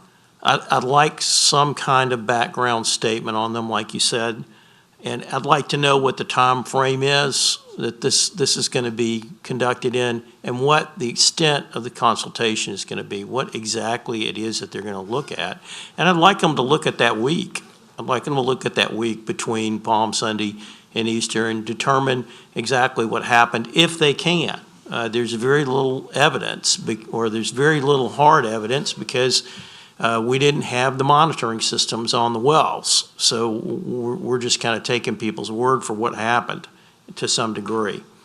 So I'd like to have a better idea of what the extent of the consultation is going to be. And since it's 2 weeks, but we're going to have a lot of questions before the next one. So I would ask that when you come to the utilities work group, that we have some kind of readout on what happened to the Steel Well Road. And the other thing that I'll bring up is because there's so little faith in the system, even with all these reports, people are afraid that the water is still causing them to be sick. So they've asked that they do a chlorine burn in the system, put in free chlorine, which I've talked to 2 different water systems managers, and they said that that's a fairly easy thing to do. It does require that you have to go on boil water when it takes into effect, but in a couple of weeks, you can completely flush your system free of anything. In that 2 weeks, any water in any pipes is disinfected, any water in people's water heaters are disinfected, and then you start over again with the method, if you want to, that we've been chlorinating before with the chloramines. But they are asking for that chlorine burn, okay? So I did send a message on that a couple of days ago, 3 days ago. I have had problems with my email. I tried to set up a utilities work group. It finally is up and running. Maybe I sent it to the wrong place, but I'll resend it again. I'd like to know if we can do that. That seems like something that would take an initial step towards making people feel a little bit better or more confident about the water system. I'd also like to know if the consultant is going to do an evaluation process. I know that that's something that we talked about pre-COVID, and then COVID came along, but I think now is the time to assess and inventory the system, evaluate it, and decide long-term whether we're going to do a consultation or sell it, or we're going to put in more infrastructure and expand operations. Thank you. Thank you, Mr. Smith. Mr. Stefanczyk. Yes, Mr. Chairman, I listened to the parish president, and I've listened to Mr. Wagasak and everyone. I guess my first question is, and I don't necessarily going to get all these answers tonight, but what does consultant mean? And I'm going to say, does that mean that they're going to conduct some kind of a study, and if so, what is that study going to be? I think we need to really understand what we're getting into and make sure it gets into the requirements for those people. Are they going to do an evaluation of the system and consider selling this facility? I think I was opposed to us taking on sewage and water systems. I still am opposed to us taking on sewage and water systems, and I think we really should get rid of this one and get over with it. And Reichert, that's why I made a point earlier tonight about the thing that you had on the preliminary agenda, and that is it talked about sewage and water, and we're going to take it over. And I'm not sure we want to do that. And I'm hoping that we can find a way to get out of this mess and get out of the sewage business and water business altogether. So just want to let you know, thank you. And I'm not abandoning the people. I don't believe that we should abandon those people. That what I think you said, Jerry, was if they have a concern, if they've got their problems, and we keep telling them that no, they don't have those problems. Right. I'm telling you that I believe the people, and I believe that they're really upset with what's going on, and they should be. I wouldn't drink the water either, knowing what I know about it, and I've never been over there, but I don't. I do go over to Cross Gates to work out, but I don't believe that we have really done our due diligence and everything to get this straightened out. So, thank you. Thank you, Mr. Stefanczyk. I want to just finish up by adding, whether or not evaluation is determined, that's one issue, okay? The current issue, and that's fine, but I will tell you, the current issue is, what is it that is broken? How does it get fixed? what do our operators and our manager of Tammany Utilities know, don't know, and/or need to know? What equipment has not been purchased that should have been purchased or needs to be purchased? Alarm systems that tell an operator in their phone, bang, this just happened. All of this has been available, and I will tell you that this work group that I and Mr. Canulet, Mr. Lorino, and Mr. Bellisario and a few others before, we went through this with the previous director, Greg Gordon, under Ms. Pat. You need to buy this, you need to buy this, you need to buy this, and funding was provided for it. The problem is when we heard at our first utilities work group meeting last month, none of it had been purchased. That causes problems for citizens. Our immediate need is to put faith in the water to make it to where it is drinkable, it is able to be showered in, and you know what? Then we move forward. Valuations, I wouldn't vote to sell this thing right now to anybody. I'm not going to sell something that's broken, and I believe it's broken. Thank you. Ms. Gina. I was listening to some of the things that were said, and so I'm going to bounce around a lot trying to answer as many questions as I can.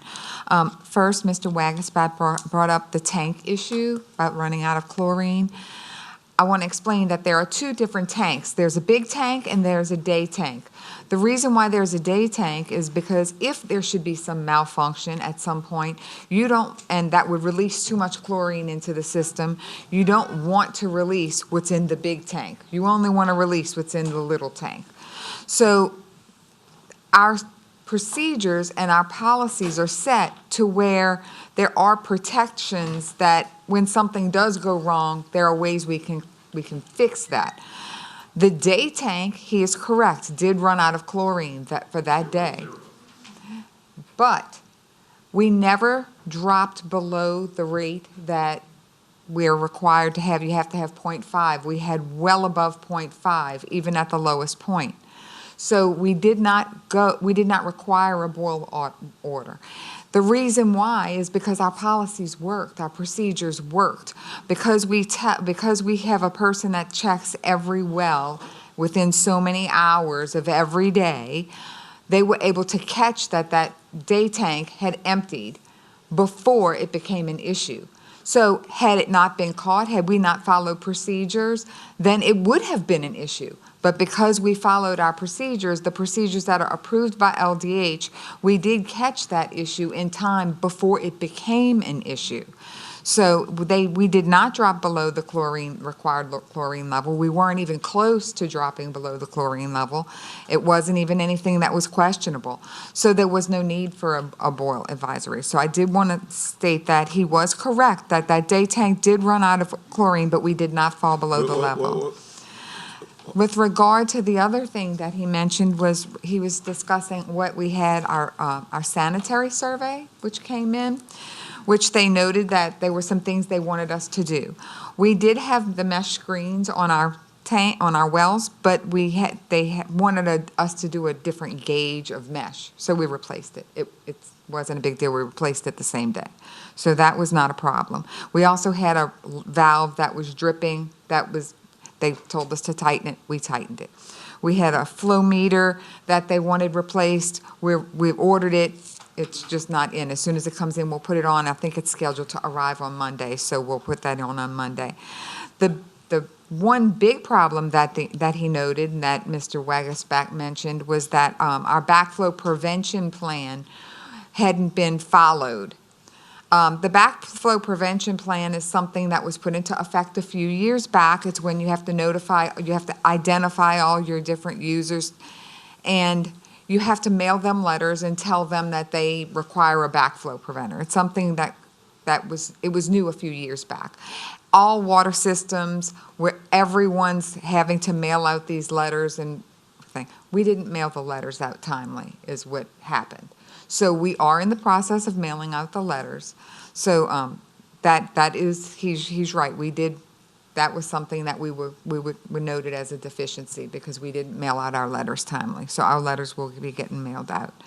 I'm hopping around. The water main break from this morning.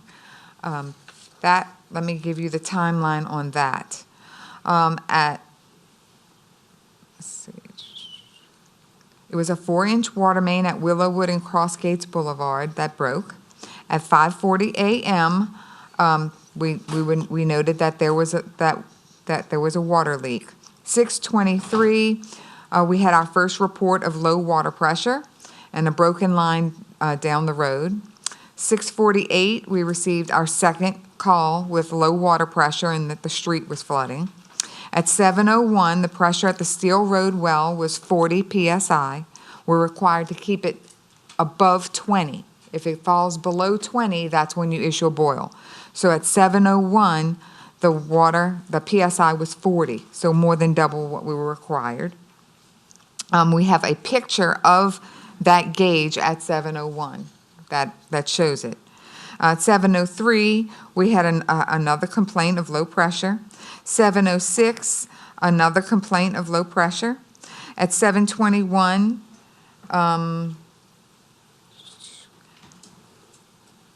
low pressure. And 7:25, the crew isolated the break. At 7:48, the pressure at the Steel Road well was up to 72 psi. Ms. Hayes? Yes. Could I just interrupt a second so that we, Mr. Wagaspack, listen to what I'm telling you, okay? Believe me, I can see that you're frustrated. But listen, I understand you're frustrated. I get it, okay? And probably the more you hear, the more you get frustrated. But we have to, it's my job to run the meeting in an orderly manner. Yes, sir. Please proceed. But no, sir, let me ask you a question. Can you tell us briefly what's got you over there really frustrated right now, excuse me, other than what you've already read to us? I've just heard 3 lies. Just in that summary that I just got this morning, I heard 3 lies. One of them, if the day tank runs out, 0 is 0. Excuse me. Excuse me. Mr. Parish President, if you want to run for council next time, that's fine. No, thank you. Well, good. Okay?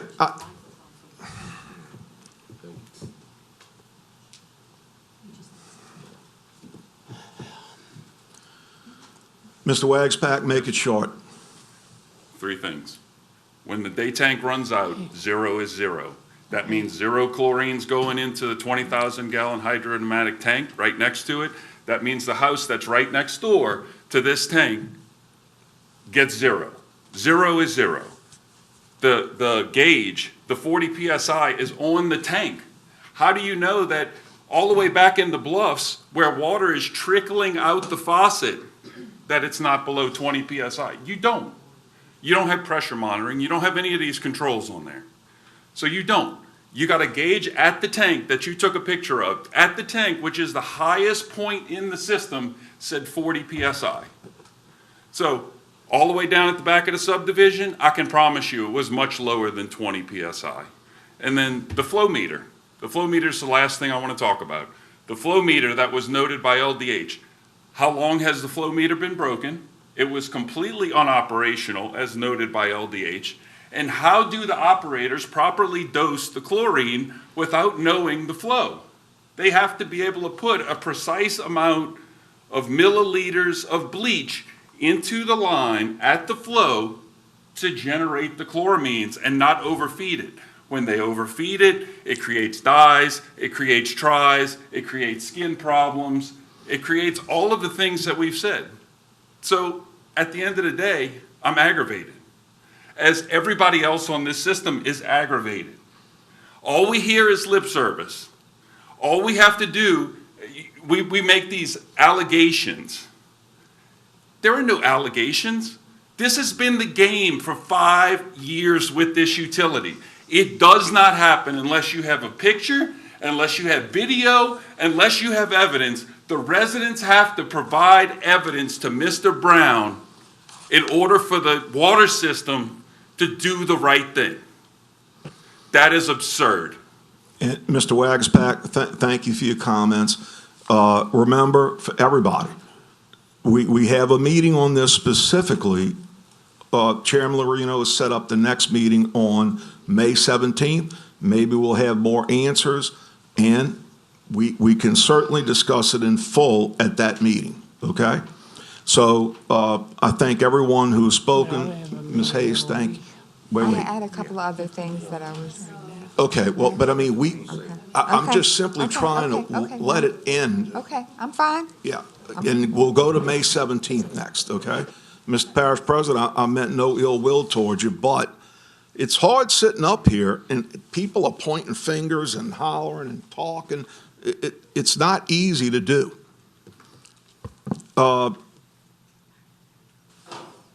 Next is items off the floor. Can I speak? Oh, excuse me, Mr. Davis, I did not see you. Thank you, sir. Yes, thank you, sir. As an ex-environmental health and safety officer working for LSU, my biggest concern is not operational, it's not equipment, it's the people getting sick. I mean, if this is not happening, or if this is happening, why are people getting sick yet? Right. I mean, I don't quite understand that. I mean, that's really what it comes down to. You start from the end result. The end result, people are getting sick, and work backwards. I mean, are we getting blood tests done to make sure, it's not some sort of a, microbe that's getting in there? Is it lead poisoning? There's so many other different things that can happen with a fluid going into a body. So, in essence, if we're just checking right now for chlorine, that's not enough. We need to make sure we do a full chemical background check for anything. That's the key. Because it's not fake, but these people are, if they're getting sick, they just don't make that up. That's what it can't be made up. There were no tests Easter week.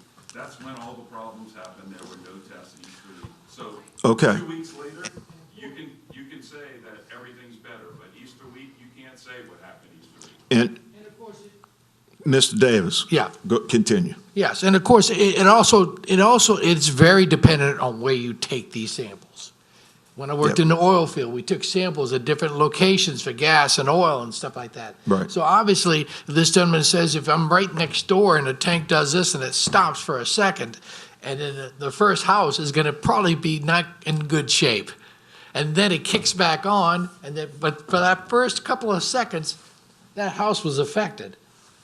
So has there been a plot designed with people who are getting sick, and where are these plots? Where are these dots matching?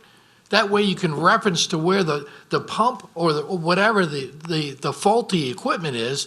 You pinpoint the area in which the actual accident is occurring. That's just my.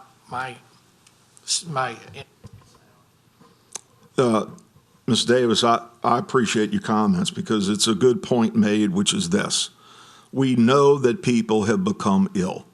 We know that people have become ill between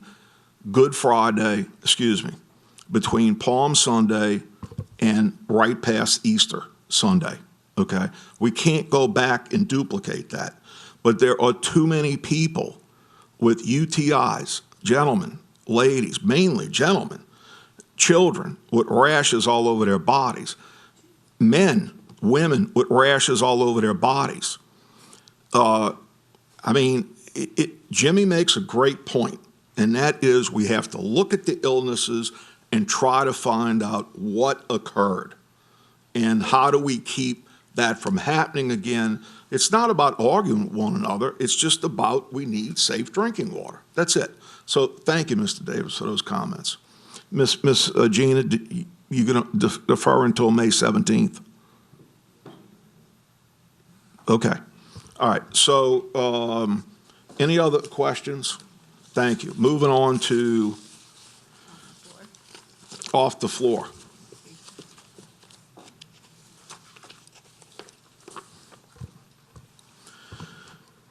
All right, on the off-the-floor items, let's remember that we need a unanimous vote is required to bring these items off the floor. Excuse me? I'm sorry. Does everybody have what they need? Okay. So do I have a motion to opening off the floor? Motion by Mr. Davis, seconded by Ms. Casabon. Please vote.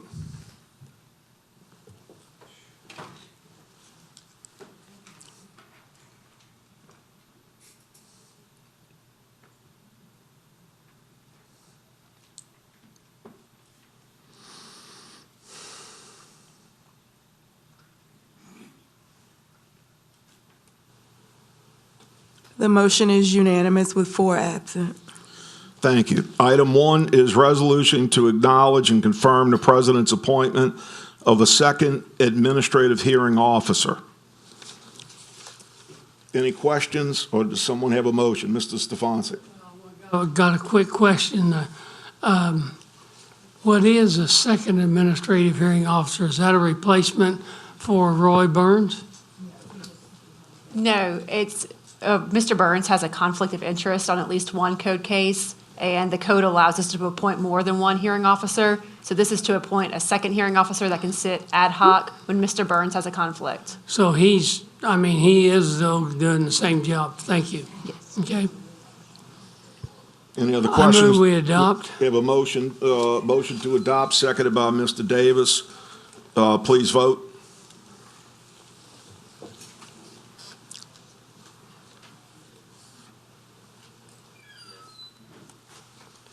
With a verbal yes from Mr. Airy, the motion is unanimous with 4 absent. Thank you. Item 2 is ordinance to amend the Parish Code of Ordinances, Chapter 28, Article 3, Waterways, Division 2, Watercraft Speed Limits, to create an additional dead slow no-wake zone on a portion of Chafuncta River during construction of this I-12 bridge. It's a temporary issue for safety. Any questions? Need a motion? Motion by Mr. Toledano, second, excuse me. Wait, seconded by Ms. Casabon. Yes, ma'am. He made a motion to bring it off the floor. It's already off the floor. We We voted for all 3 of them. No, well, yeah. Okay, my motion is to adopt that ordinance. It's time is of the essence because of the repair. Okay, thank you. And Ms. Casabon, you second. Any comments? Please vote.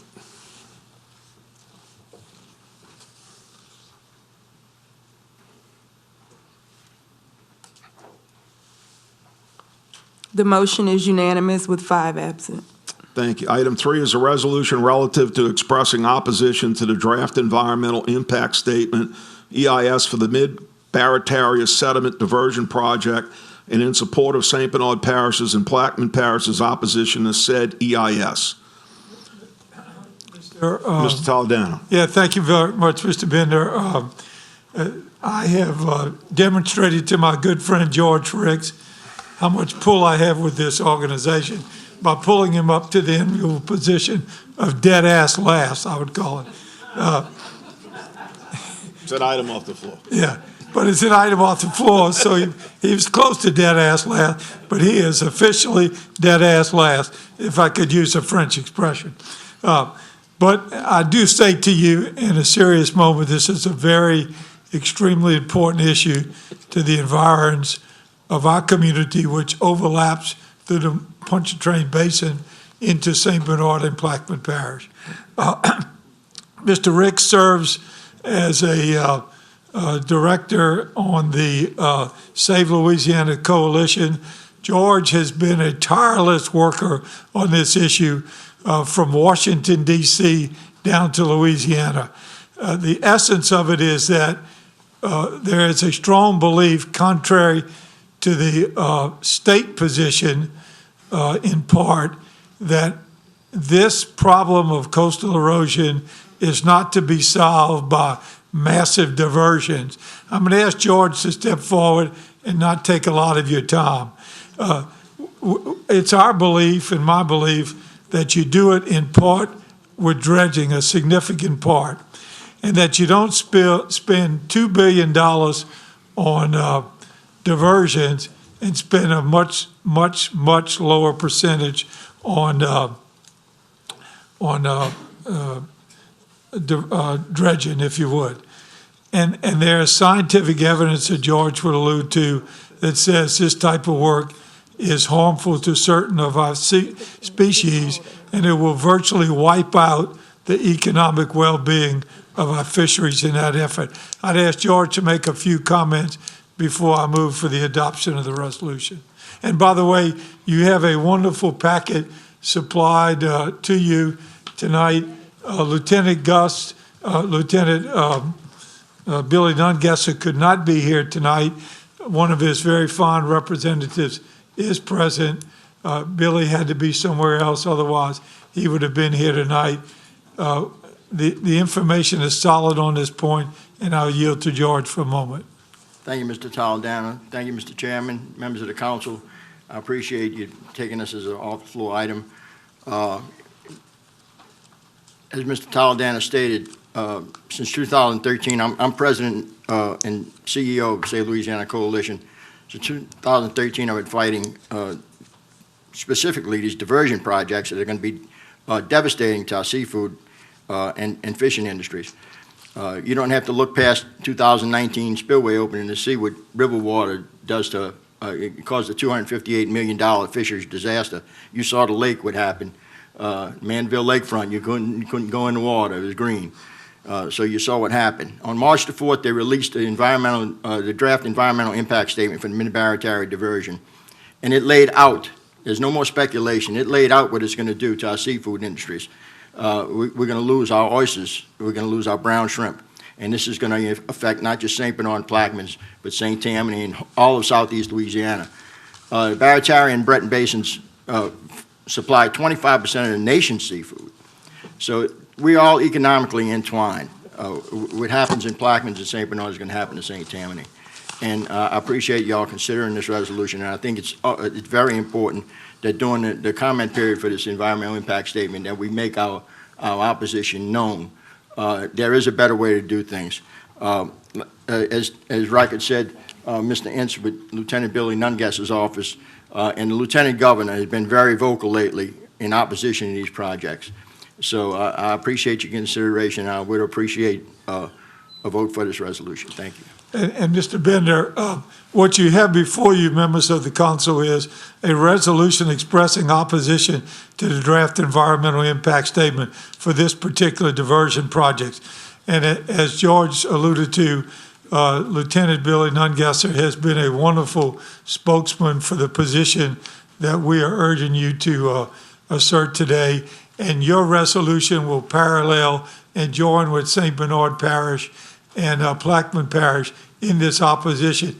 We're not saying that no diversions is the answer, but we have right now in Louisiana more than enough just natural diversions. So those things having been said, and in the deference to the interest of time being in this particular spot on the agenda, I move for the adoption of the resolution of which each and every one of you have been provided a copy of. Nope, you turn it off. Thank you, Mr. Toledano. You're welcome. Motion by Mr. Toledano, seconded by Ms. Casborn. No comments, please vote. You didn't read the card. Excuse me, excuse me, sir. I got you confused with Mr. George. Pardon me, I should have. Well, I should have acknowledged Mr. Ince in more proper fashion. Mr. My Mike apologies. Ince, we didn't mean to pass you up. Perfectly acceptable. I appreciate it. Thank you so much. I won't take up too much of your time because I know we've all been here late, probably hungry. My name is Mike Ince. I'm the Director of Intergovernmental Affairs for Lieutenant Governor's Office. Lieutenant Governor has asked that I attend tonight's meeting to share his opposition to the Army Corps' environmental impact statement as it proceeds for the Mid-Breton and Mid-Barataria river sediment diversion projects. As you know, Lieutenant Governor Nungesser has met with numerous coastal elected officials across the state, numerous community stakeholders All of them have shared their direct opposition to the size and scale of these projects and what the potential impacts may be to our estuaries. It's his opinion that, you know, this may be our only financial opportunity to rebuild the wetlands, and that we really would like to see a fully executed environmental impact statement that doesn't seek out administrative waivers to this process. We would like to see it fully vetted. Like he said, we really only get one shot at this. You know, the coordinated Army Corps of Engineers and NOAA Garrison et al. Study openly shows that there's a potential of 34% mortality rate to bottlenose dolphins, shallow water bottlenose dolphins, that are the apex predators of the Gulf of Mexico. They're extremely intelligent animals. They're not as migratory as has been said previously. We've seen this over and over again, especially in 2019 with the Bonnie Carey spillway openings. We're actually seeing higher rates of mortality rates for the shallow water bottlenose dolphins than we ever saw during the BP oil spill. St. Tammany knows this firsthand. Just like Captain Ricks had said, this is first and foremost right at your front doorstep. And you know, it's not just the influx of river water into the Pontchartrain Basin. It's the chemical compound that makes up the river flowing into our estuary. So, you know, we kind of going to reiterate what Captain Ricks said and fully encourage everyone to provide their comments to the Army Corps' EIS, you know, provide the alternative approaches that you believe would be best for our estuaries, because we really only get one shot at this. You know, Captain Ricks had said it as well. Lieutenant Governor Dungesser shares the same opinion that we would like to see additional dredging that comes from our navigational agreements with the Army Corps to build up the wetlands, and that's really where we stand on this, is a fully vetted process. That's the best way to get this done. So thank you so much for your time. We really appreciate it. And Mr. Benton, I might add that time is of the essence because the public comment period ends on June the 3rd, and our meeting is on June the 3rd. So we would not have an opportunity to get this resolution in, but for doing it tonight, and that's why I scheduled it as an off-the-floor item. And I thank Mr. Ince for coming and participating in the democratic process. Thank you, Mr. Toledano. Mr. Toledano, did you make a motion on this? I did. And we have a second by Ms. And you have the Casper. resolution in full form in front of you. Okay, please vote.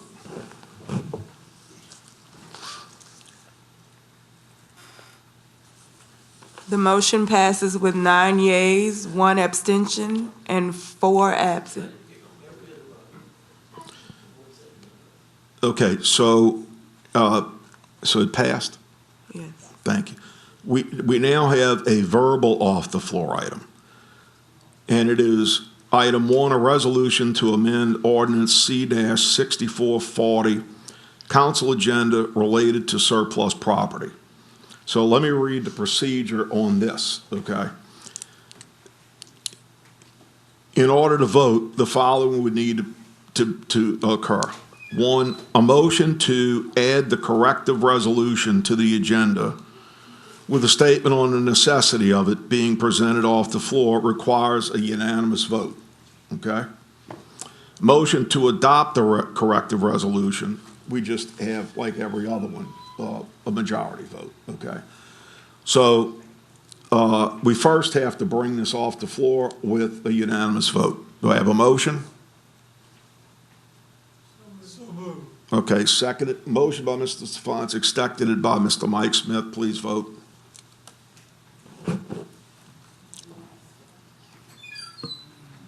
Mr. Toledano?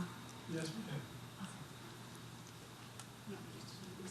The motion is unanimous with 4 It's absent. 1988 versus 89. Surplus property, to identify it against surplus sale.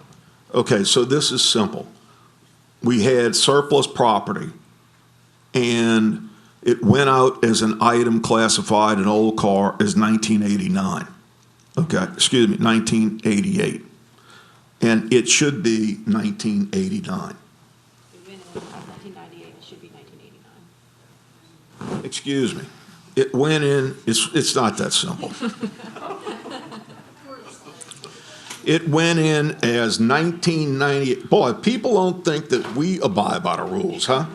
It went in as 1998, and it needs to be 1989. So do we all want to vote for that? Motion by Mr. Davis, second by Ms. Casabon. Please vote.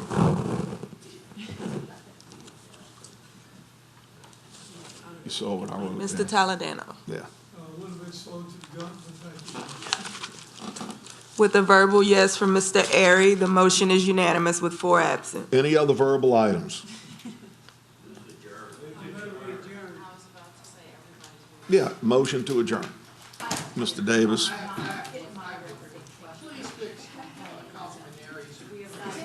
Okay, wait, what, I'm sorry, Mr. Davis?